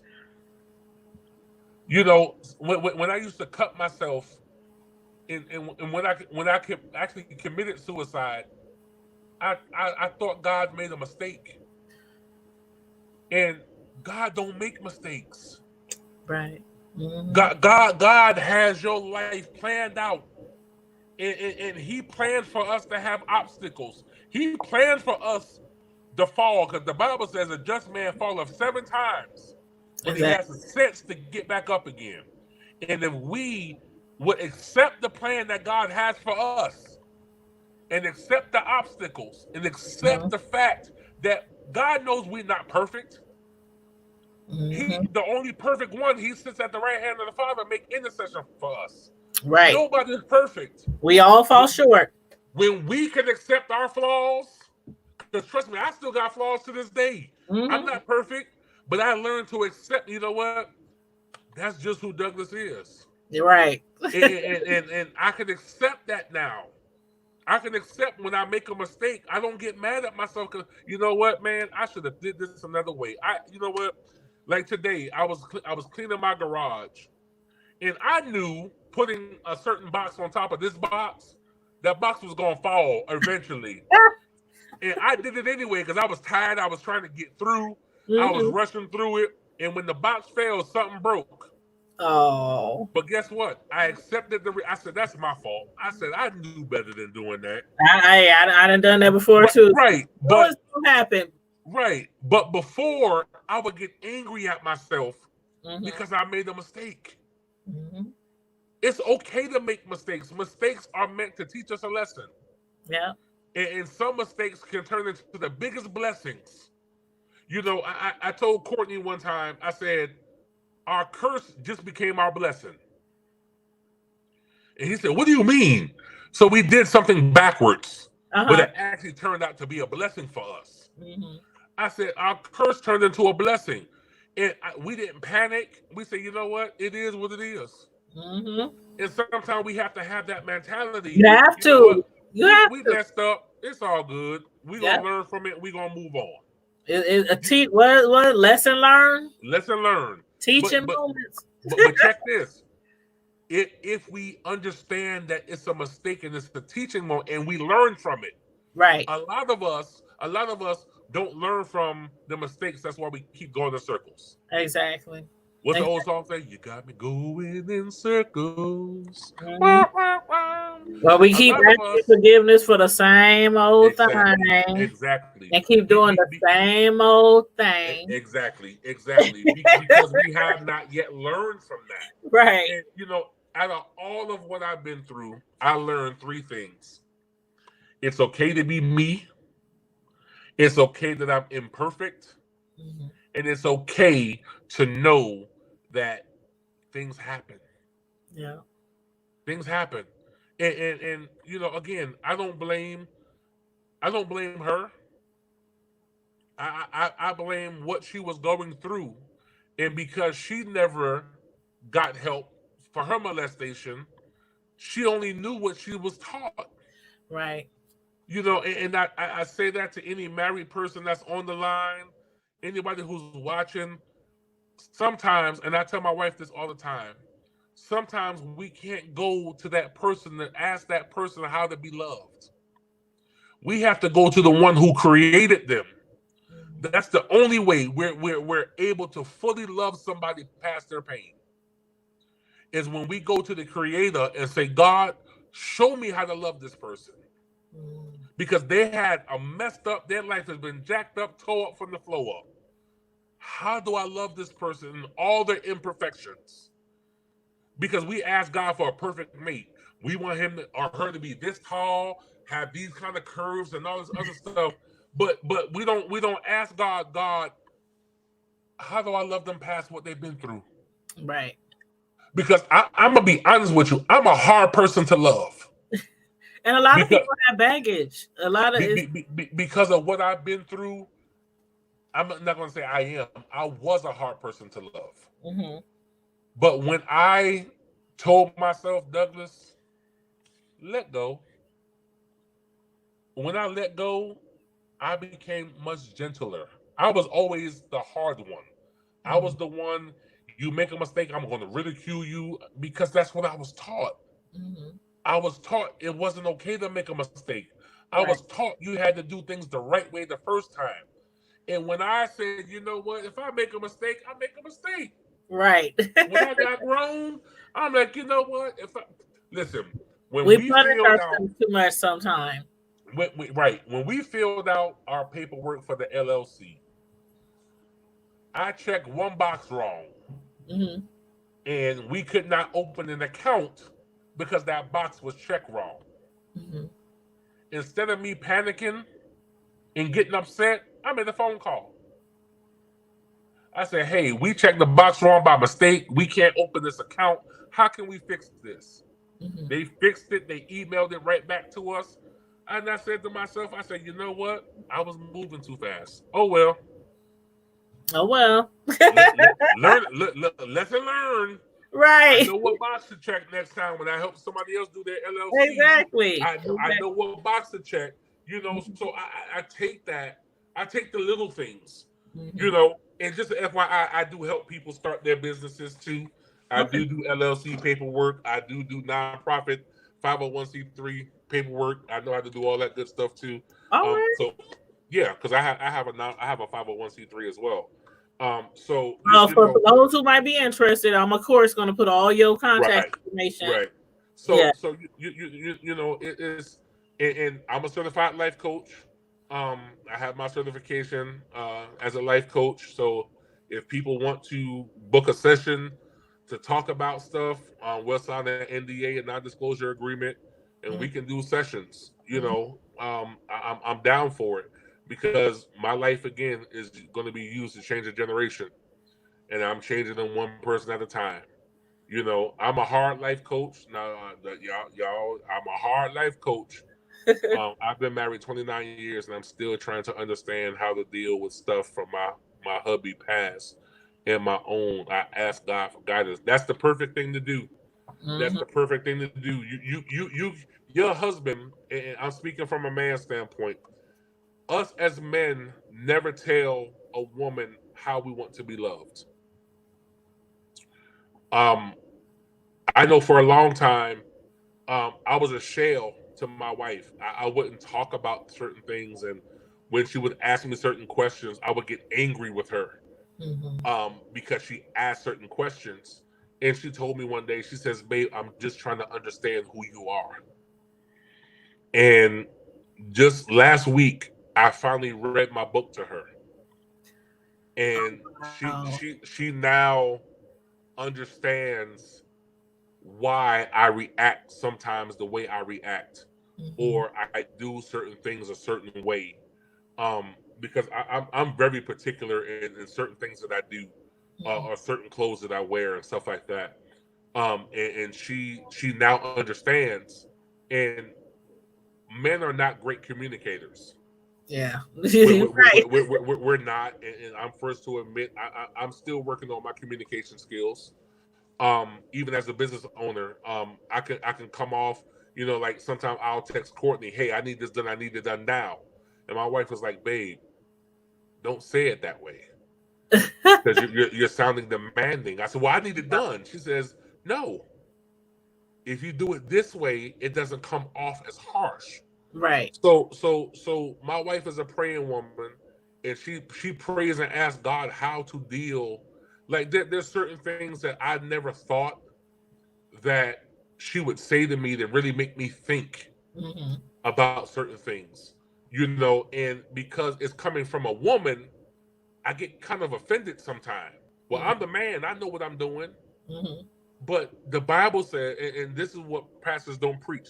The Bible says, "Husband, be submissive unto your wife, be submissive unto your husband. But likewise, husband, be submissive unto your wife." There are things that she has told me, and I listen, and then I see what she saw first. Because you all are the more sensitive side. You are the sensitive side of a man. So most women are more sensitive to God's voice than the man is. So she can say things, or she'll say, "Babe, don't leave right now." Man, I gotta go. Don't leave, and then we hear on the news later on that there was an accident where we were supposed to be going. And I'll be like, "Wow, okay, I'm glad I listened to you." So Ms. Hogg, again, you have to go to God and ask God how to love him past his past, and you can't hold his past to him because his past is his past. And when you married him, you say you guys been married 29 years. 10 times out of 10, you knew the baggage when you married him. And now it's your responsibility as a woman of God, as someone who covers your husband. Now it's time for you to go to God in prayer. And let me say this: it's not always good for you to nag him about what his past was.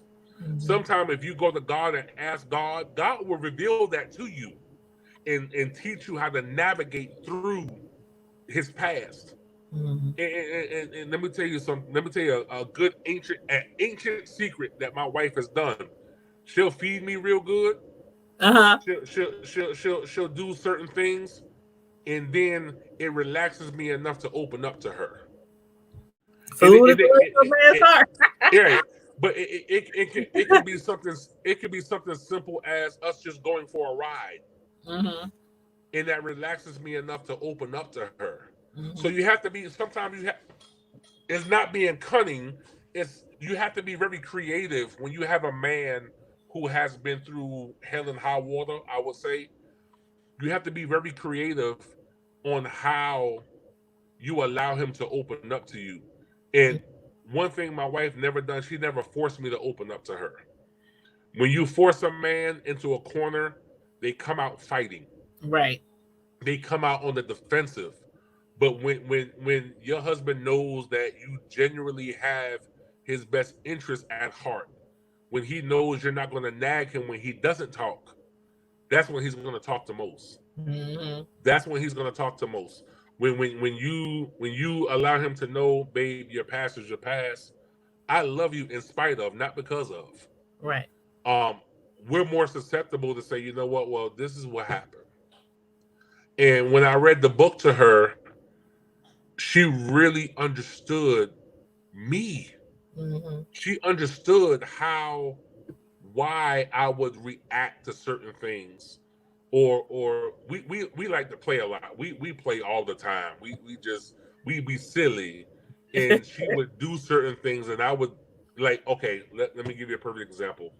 The other day, she sent me a video on Facebook, and I didn't watch it because I was at work.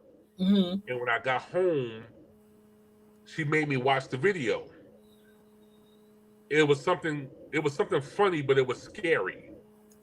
And I threw the phone and got up from the table and got mad. And she took a few minutes and I text her. She was in the kitchen. I was in the living room. I text her. I said, I'm sorry. It just brought up bad memories. Oh. And she said, I did not know. I'm sorry. I said, babe, it's not your fault. You did not know. And that same day, I read the book to her. And she, that's why. And she said, I would never do that again. So you know, we have to be very mindful. Um, you know, we don't bring up the ex-wife because that's my past. And I don't want to bring that into a new marriage. Right. You know, so we don't talk about her as much as we used to. Because it's a dead situation to me. But there's just certain things, Miss Hogg, that if you be patient, and I know 29 years is a long time, but you'll never understand your husband completely. Right. As long as you live, there's always going to be something you don't know. So yeah. you know, you give us some good advice. You give us some good advice. You know, so I'm speaking from experience. I'm not speaking from some psychological background. I'm speaking from experience. There's times where we have. Let me put it like this: the old songs say, "You got to know when to hold them and know when to fold them." And a lot of times, it's best left folded and not opened, because especially if they have not dealt with forgiveness, it can leave an open wound. And you never want to deal with a wounded man, because a wounded man is a dangerous man. Right. You know, so yeah. Thank you for being interactive too, Ms. Hogg. I appreciate that. Yes, we do appreciate it. We appreciate all the interaction in the chat. Yeah. I didn't highlight all the comments in the chat, but some of them, you know, stuck out to me, and I thought they needed to be highlighted. But everybody who interacted in the chat, we do appreciate that. We've been given some gems tonight. Not only did we learn about, you know, a little bit of how to deal with sexual assault and abuse, and, you know, how to get through it, how to get over it, how to get past it, but relationship stuff, church, God, faith. This has been a really, really great show. Really. Hey, Tang, I want to say something. She said her husband is very direct too. So here we go. Okay, so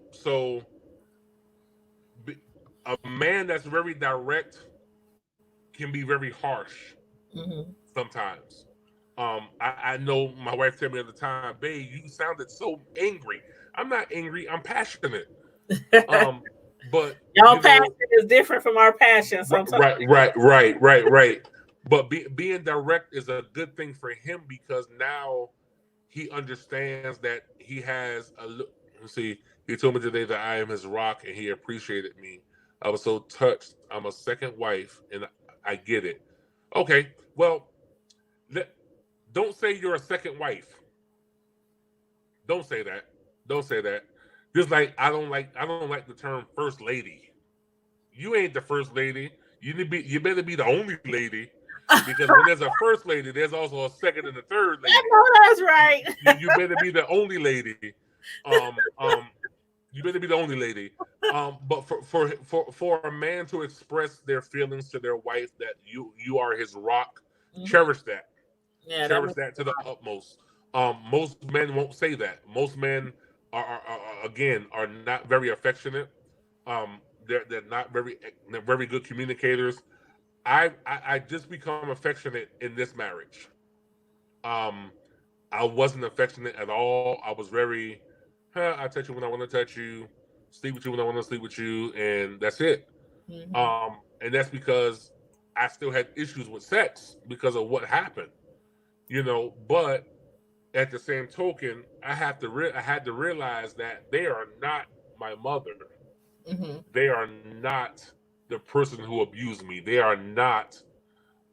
They should not be receiving the treatment that I received. And I used to do that. I used to give the woman the treatment I received with the yelling, the screaming, the arguing, because that's all I knew. And if it wasn't for Michael, I would not know how to be a man. Now, I will say this, and my wife can testify to this. I don't know how to take care of a household. I know how to provide for the house, but I've never been in charge of taking care of the household. Right. If that makes sense. Yeah. If that makes sense. So I tell her all the time, it's my house, but it's your home. Because a woman sets the atmosphere for the house. I know you got kids. If you upset, don't nobody in that house sleep well. Thank you.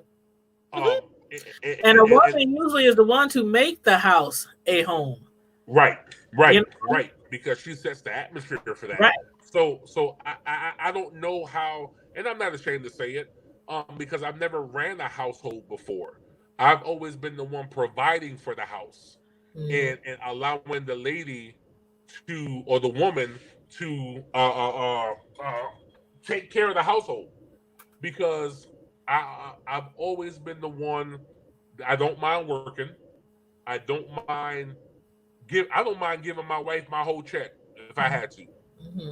You know, give me $200, last me the next 2 weeks. I'm good.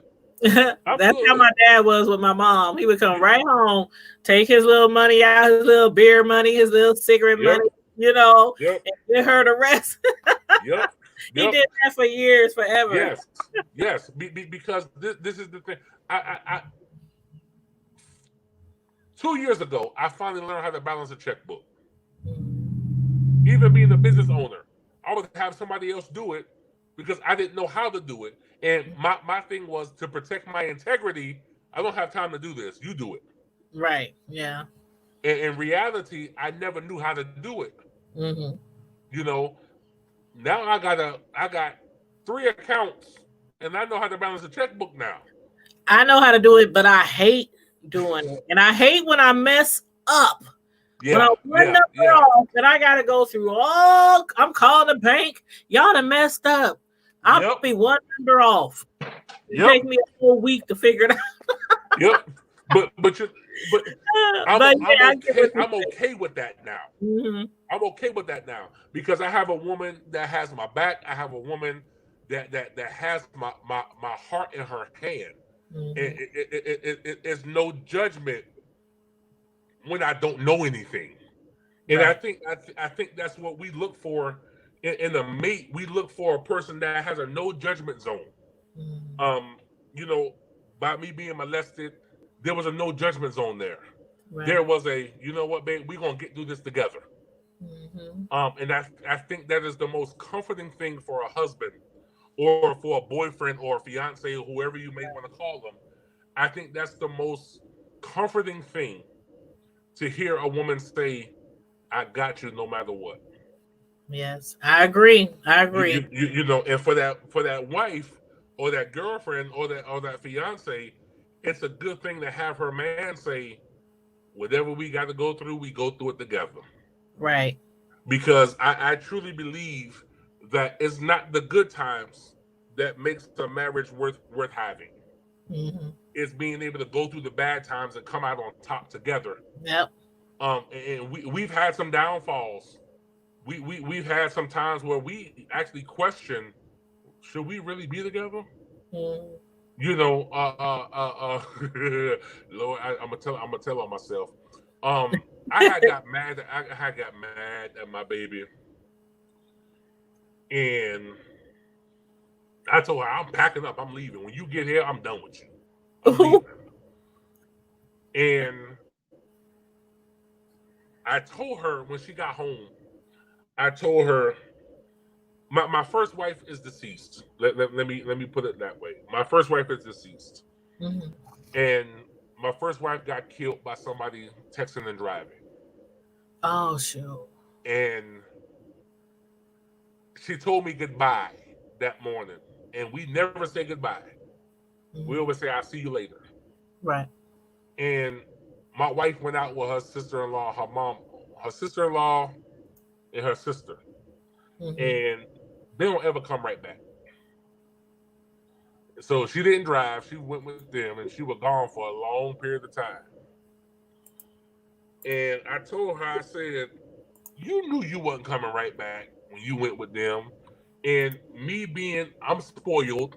Let's just get it correct. I'm spoiled, and so is she. Yeah. Me being in my spoiled feelings, and me being having to revert back to me not knowing where she was through a trigger for me. And this was a couple weeks ago. And I'm like, my wife knows my every move. If I'm at work, I call her when I get off. Hey, I'm stopping at my regular stop because I stop at a gas station on the way home every day. I call her every day. Hey, I'm going to make my stop. I'll be home. Do you need anything? And I explained to her, I said, what happens if something happens to you? Yeah. And you're supposed to be in one spot and you didn't tell me where you were going. I don't know where to send people for help. I'm a firm believer of that, even with my kids. Right. Like if you say you're going to school and you go over your homie house, just text me and say you went to your homie house. Right. So now we have a way. Now we have a way to know where each other is. Right. It's just for safety. Right. Okay. Well, good night, Ms. Hogg. I'm glad this was a blessing to you. Yes. Good night. Yeah. Good night. I know it's late. We get ready to get off of here. But I really thank God this has been a blessing to everybody that's watching. We got some faithful watchers that's on here. We still got 6 people watching. I praise God for y'all. I know I could be. I know every last one of y'all because I know it's almost. Well, what time is it? Ain't it like 1? No, it's 11:30. It's 11:30. Oh, we on the same time zone? Yeah. Okay. 11:30. Okay. So I'm gonna end with this here. If you know anybody who's been molested, been raped, been abused, whether verbally, physically, emotionally, I need y'all to get this link. I need you to share it with them. I need you to share it all over your social media platform. Absolutely. I want this to be a blessing. And I see, I got YouTube pulled up on my iPad. We got 17 likes on this video already. All right. Keep on liking the video. Yeah. I think it's very important that people understand, and I've been getting inboxes on Facebook that this was powerful. Thank God for you all. I think very powerful.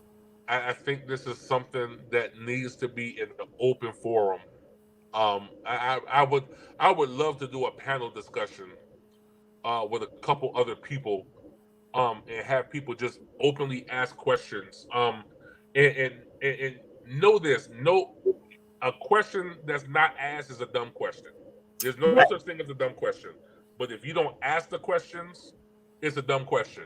Right. Because everybody that's watching right now know at least one person. At least one. That's been in the same situation I was in. And maybe God can use you to bring light to their situation. Right. So never be afraid to ask questions. Never be afraid. And some of my group members are on here. And some of my group members never knew this happened to me until tonight. And I purposely, I don't want to say I purposely did that, but now they understand the anointing that's on my life and why I have what I have. There's definitely an anointing on you. I remember at the pre-CD release concert when you took the mic, I didn't expect all that. I'm like, I didn't expect all that. I'm like, I see why our pastor asked you to come back. Well, I just, it's a dangerous thing to give a preacher a microphone. And you only had that microphone for about 5 or 10 minutes, and I was like, "Oh Lord, that ain't nothing." But on a good note, we do have a actual release date for the CD for the actual triumphant. I will release that this week. I will release the release date this week. We do have another single coming out real soon. So we have that coming out before the actual CD comes out. What about my favorite song? Is that going to be a single? I don't know. We have to talk about that offline. What's your favorite song? You already know. No, what's the name of it? Just Pray Pray Just on. Pray on. Pray. I love that. I play that song. I play the whole CD all the time, but I will repeatedly play that song over and over. That was one of the choices. That song is amazing. That was one of the choices. But yeah, we have another single coming out real soon. I'll release those dates here in the next couple of weeks. Get Right is doing really well. That's one of my favorites too. Yep. Yeah, last time we checked, it was number 47 on the BDS chart. Hey, moving on up. I'm looking to move up this week, hopefully, prayerfully. We'll move up this week. So we got that. We got the red carpet event, July 25th. We're really praying that the ban will be lifted by then. I think it will. I really, truly think it will. I think it will. Because we've put a lot of money into this. And a lot of people are looking forward to it. This is going to be a red carpet event for the remembrance. I mean, I really this red carpet event is probably going to be the talk of Omaha for the next year. I'm being very honest with you. I believe you. From the red carpet experience to the people that we have coming to sing. It's just going to be amazing. I mean, I've never been to a red carpet event for a church that has valet parking. I've never been to nothing like that. So we're gonna have that. My whip all washed up and cleaned up and shiny. Me and my co-host and my photographer, we constantly talking about what we gonna wear, what we gonna. Well, I'm gonna suggest this. I'm gonna suggest this for the red carpet because I was just talking to my wife about this today.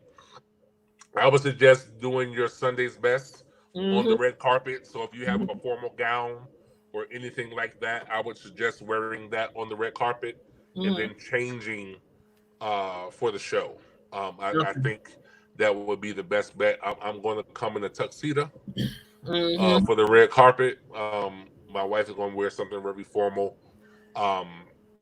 It's going to be really. It's going to. Well, now I'm gonna tell you, I ain't gonna be in no gown. Now you already know I'm a tomboy.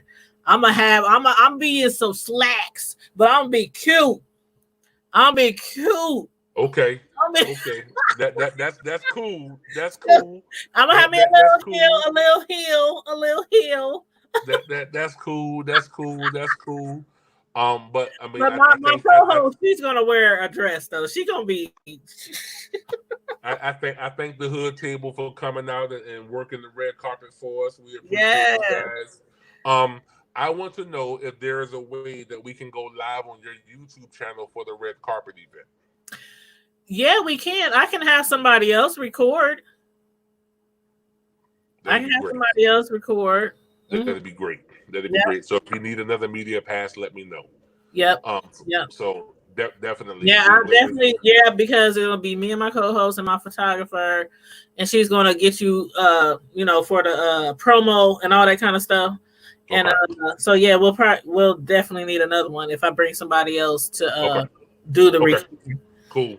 That would be. And that'd be perfect for me because I'll be up in there shouting and all that kind of stuff. Sure, I hate recording when I'm having church. Yeah. The camera still.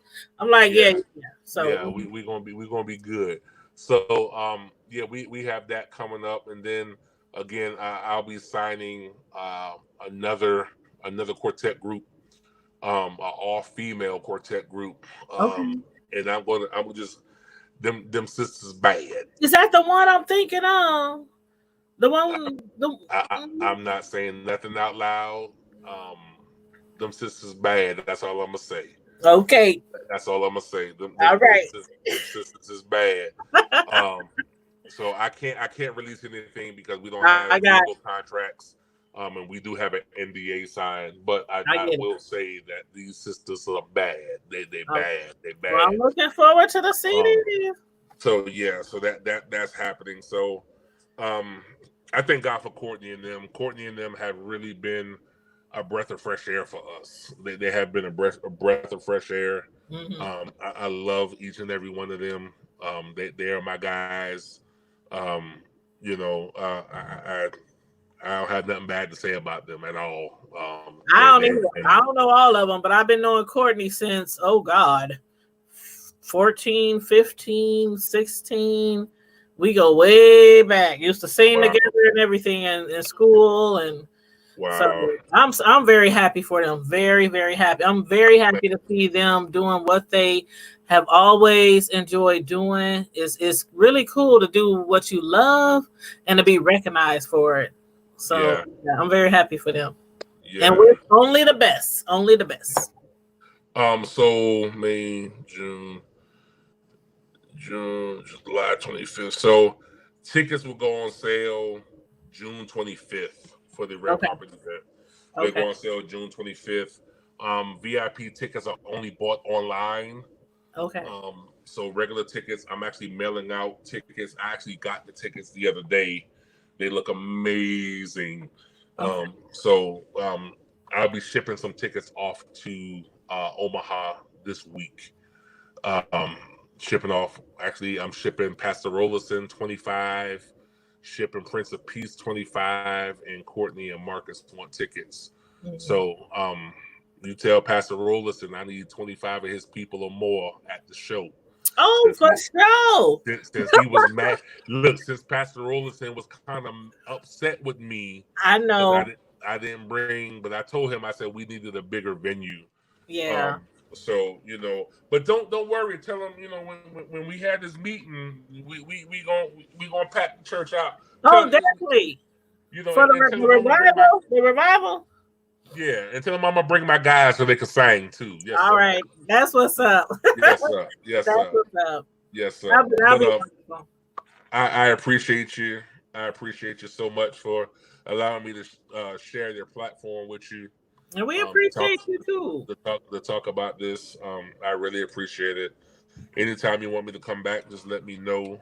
And we'll be here with open arms to talk about whatever you want to talk about. That'll be good. That'll be good. I know I want to. I like the idea of doing panels with people who see things differently. Somebody, you know, just a regular old Joe, a pastor, a female, a man.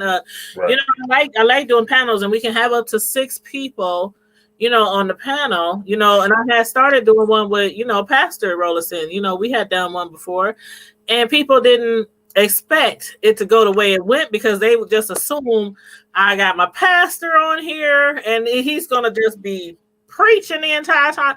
I'm like, some people don't realize pastors they not be just like us, but they can be down to earth. Right. They can be laid back. They know how to laugh and, you know, joke, and they're not all uptight, you know, just all uptight. Like to have fun, like, you know. I like to play spades, dominoes, bid whiz, spades, balls. Yes. Yeah. So, you know, not uptight at all. I'm just me. You know, before I was apostle, before I was Dr. Douglas, I was Douglas. You know, before I became apostle, I was Douglas. Right. Before I started walking in the prophetic, I'm Douglas, and that's just how it should be. A lot of people are not like that. Yeah. But that's how it should be, because you always want to be able to relate to the people. To relate to people. Exactly. You know, the Bible said, when in Rome, do as the Romans do. Right. So, you know, when it's time for Timbs and hats to the back, that's what's up. Thank you. Let's get down. You know. Thank you. Come to the spade table, I'm a slap cards and I'm a talk junk just like the rest of them. You know, but at the end of the day, it's about reaching the people. That's what it's about. It's about reaching the people where they are, not making them come down from where they are, but meeting them right where they are. Right. And I think that's one of the most important things, and one of the things that we're missing. We want people to come where we are, and they're not ready for that. So we need to meet them where they are. Not so much judging and condemning all the time. You know? Right. Yeah, you're right. You're right. Well, I thank you. I thank you so much for gracing us with your present again. And you always welcome at the hood table. I appreciate you family now. You done been on here several times, so you I appreciate now. And we will talk on, outside of the show about different panels and things. I know I need to talk to the pastor again because I want to bring him on. And then I also I talked to somebody, one of the kids. Well, she's a grown person, but teenager, at our church. And I talked to her today and I said, I would like to do a youth panel too. Yeah. Like, have some kids on, like teenagers, young adults, with a couple of us grown folks, us old heads, and have some kids on. And, they ask us stuff. We ask them stuff. We talk about things, whatever is going on in their world that they want to talk about, whether it's, trending news or something in school or the president, whatever they have. A lot of times kids want to talk and want to be open, but nobody listens. Right. So that's a dangerous thing. Yeah. So we got all kind of ideas. We gonna talk. Yes, ma'am. Thank you, guys. Thank you again for allowing me to grace your platform. It's much appreciated. I don't take it for granted. And I pray that this was a blessing to some people, and I pray that they take something that was said here and apply it to their life. I do too, and I believe they will. I believe a lot of people will. And everybody who's watching, after this wraps up, after it's over with, as always, I'm going to put in our guest, all his information. I have all that already, the Facebook, IG, email. I have all that information, so I'm going to put that in there. And also, I'm going to put his YouTube channel, because his YouTube channel is called The Untold Secret. So I'm going to put that link in there as well. So you can feel free to talk to him if you need to talk to him about anything about his he has his hand in so much stuff. I mean, from the artist boot camp to, there's all kind of stuff, mentoring, and like you said, he has you said you have a license for what was it again? Life coaching. Yeah. So I'm gonna get all his information. So let me make this disclaimer. Mm-hmm. I do not do business on Saturdays, and I don't do business on Sundays. My office hours are from 9 a.m. to 5 p.m. Monday through Friday. Now, if you make an appointment with me after 5 o'clock, I will take it. Now, let me make this other disclaimer too. My services are not free, so I will say that my services are not free. I'm not the most expensive person, but my time is money to me. My time is money, and I'm just being very honest. Because I'm going to very politely block somebody on Facebook the next time they inbox me on a Saturday and ask me about my label. I really enjoy it. All I can say is thank you. God bless you, Carla. I appreciate you as well. Yeah, thank you, Carla. I don't do business on the weekends. Saturday is my family day, and Sunday it belongs to the Lord. Mm-hmm. So if you inbox me and you want to make an appointment, I will get my assistant to reach out to you to make an appointment with you. Trust me when I tell you, if you have an appointment, I'm going to make that time. Mm-hmm. So my wife just texted me about stop that. I will take the time to do that. Hey, they like better. Big Red said it, 9 to 5. I'm trying to get better. I'm trying to get better with that because I like to talk at all hours of the night. Right. But I'm trying to get better with that because I'm learning in business. You have to set boundaries. Yeah. You have to set boundaries. So you have to, because then sometimes you get too wrapped up in your business, and then everybody at home like, dang, we never see you, or dang, you never know. Well, you know what? My daughter has made that statement to me several times. She says, every time I come around, you on the phone. Yeah. And I have to reevaluate that and say, you know what? She's right. Mm-hmm. So I get it. I try not to do the phone thing too much. I'm trying to break away from that. Yeah, I don't do as much as you do, but I got several YouTube channels. I got my cake business. I got my main job. People always emailing me and text me about shows, different topics. So, and I know sometimes people like, you said you was going to call me back. I'm like, oh, I forgot. So, yeah, amen to that. Boundaries, Amen to that. So I just I want people to respect um the business side of this.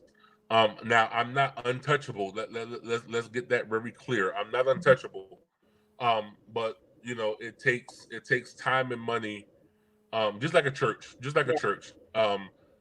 full-time pastors, this is what they do for a living. Right. So the Bible says a workman is worthy of his hire. So I don't expect to call a preacher from 1,000 miles away and have them come preach for free. I don't expect that, and I don't want anybody to expect if they call or they need an appointment or they need some life coaching. I had to go through school for that. I had to pay for that. This is something that I specialize in. It's not, when I do national platforms, I get called because I specialize in molestation. I specialize in children that survive molestation. So you're not paying when you're in the military, when you're away from your spouse, they give you severance pay. Right. They give you separation pay. Yeah, they give your spouse separation pay. So when I'm away from home, I have to be able to account for my time away from home. Right. Or if I'm taking time away from family, I have to account for that time. When I go to a job and I clock in expecting to get paid at the end of the week. Right. So that's the business side of everything. But of course, if I can help somebody, as long as they're not trying to take advantage of it, I'll help them in any way I can. Right. But don't take my kindness for weakness. Especially, we like, give me the discount, give me the hookup.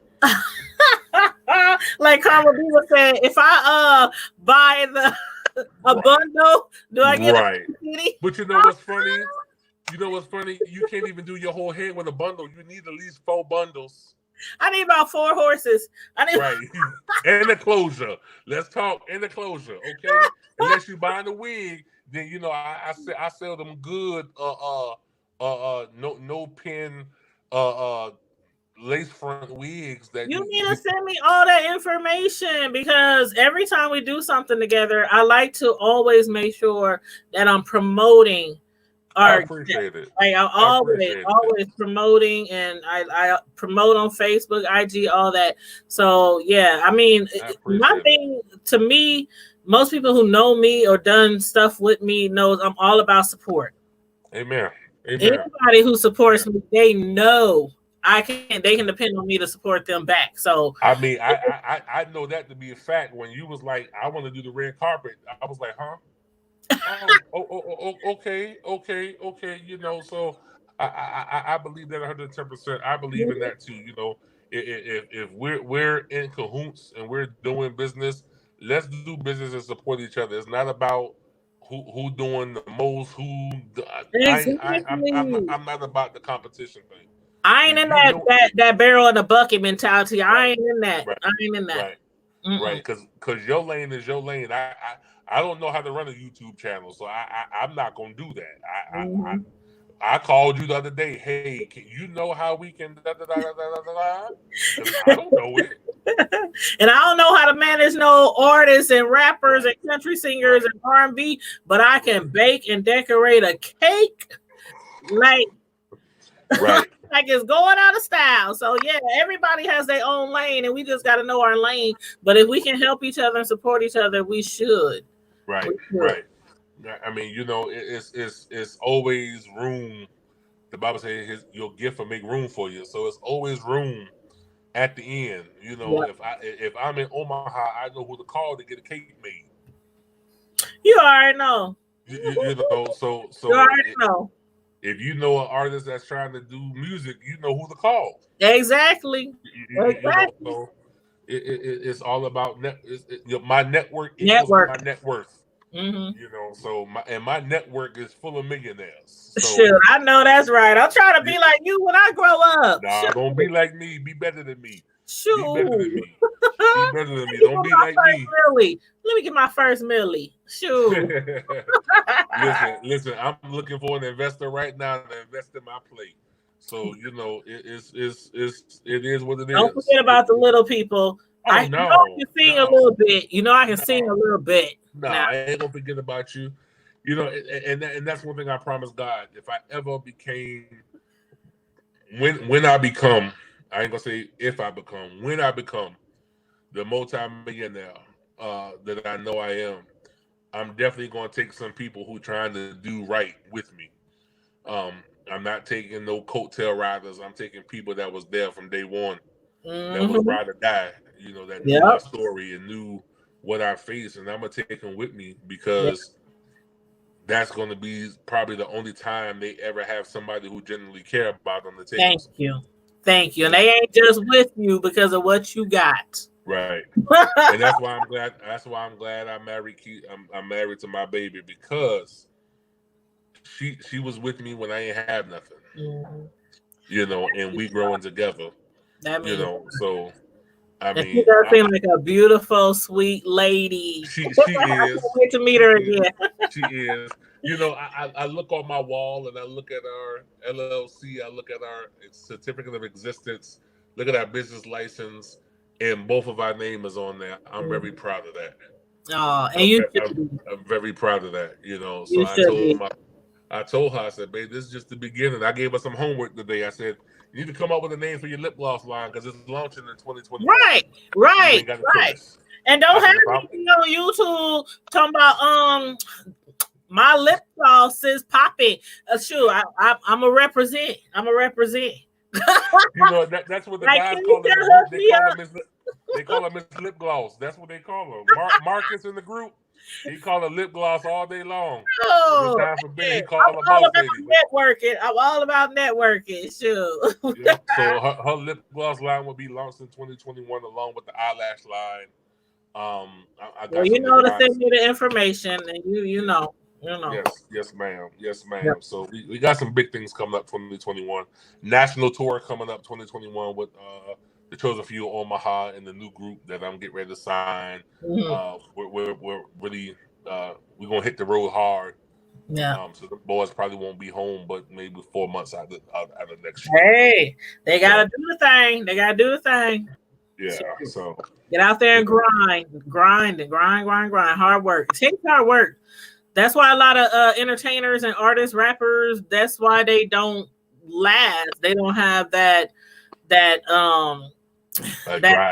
grind. They don't have that drive. They think everything's gonna happen overnight. You make one CD and people gonna love you forever. No, you gotta keep on pushing and grinding. Well, I will say this. The next album that we do is gonna be so out of the box for a quartet group. Ooh, you know I'm looking forward to it. I'm telling you, it's gonna be. Ooh, yeah, it's gonna be out the box. People are gonna be like, "That's a quartet group."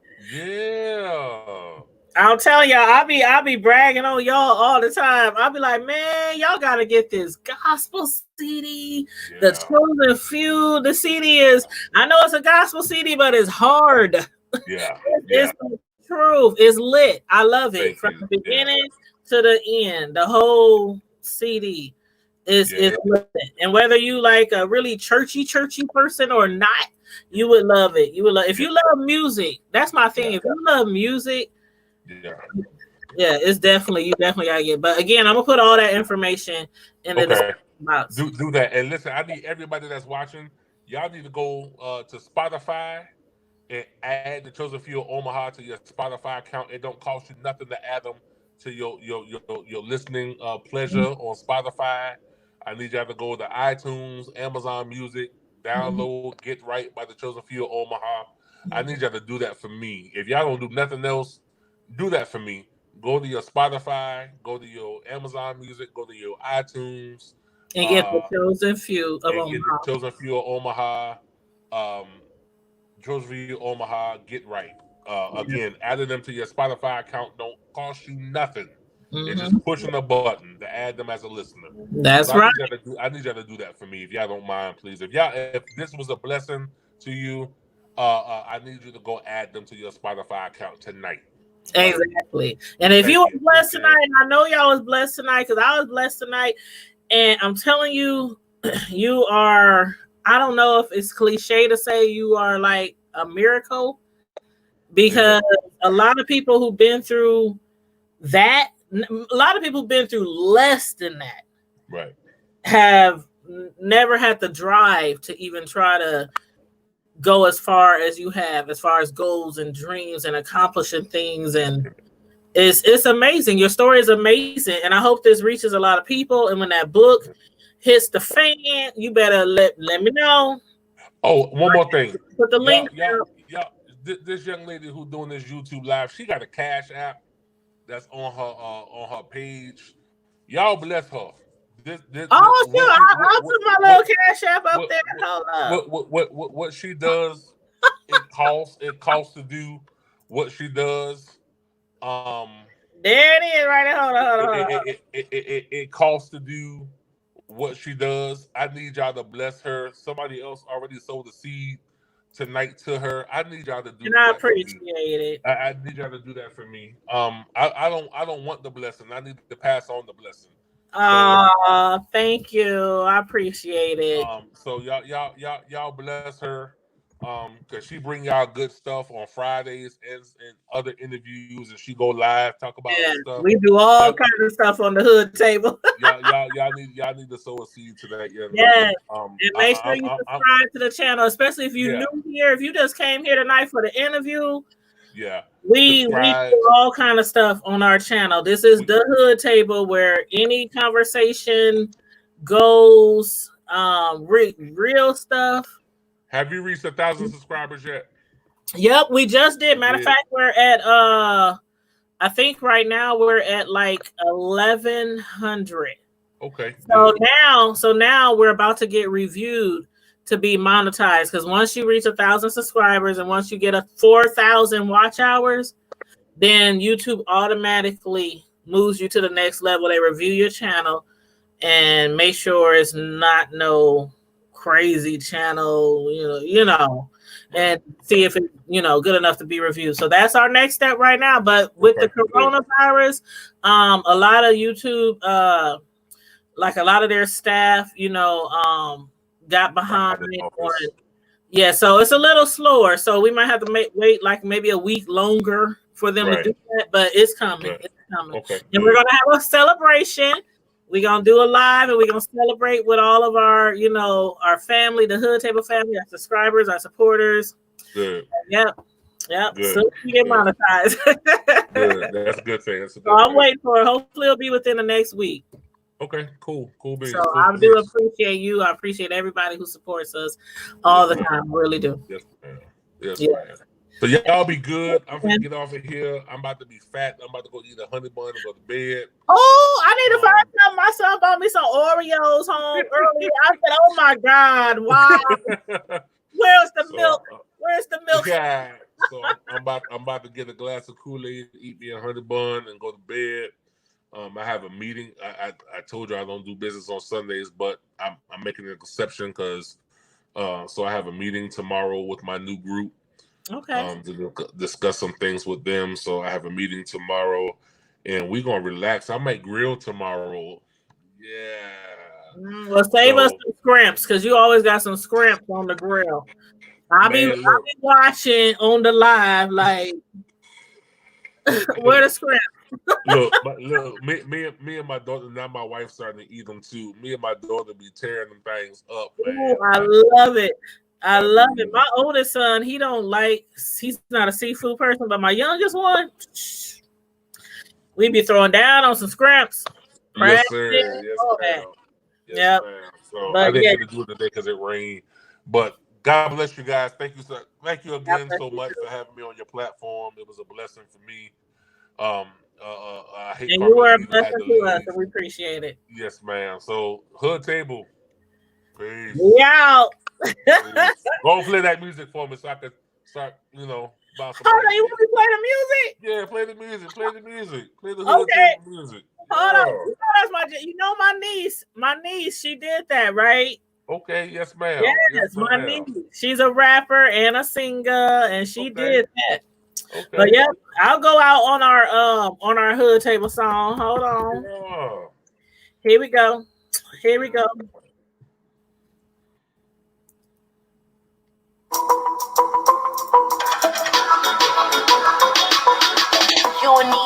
Netflix, you don't need cable. Hop on YouTube, welcome to the hood table. Top of local and global events vocally.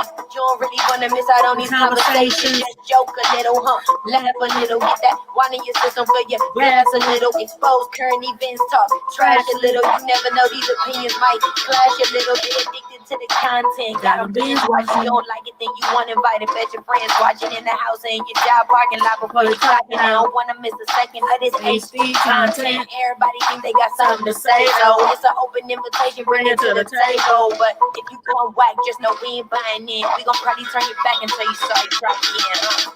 Yeah. Hey. You don't need Netflix. You don't need cable.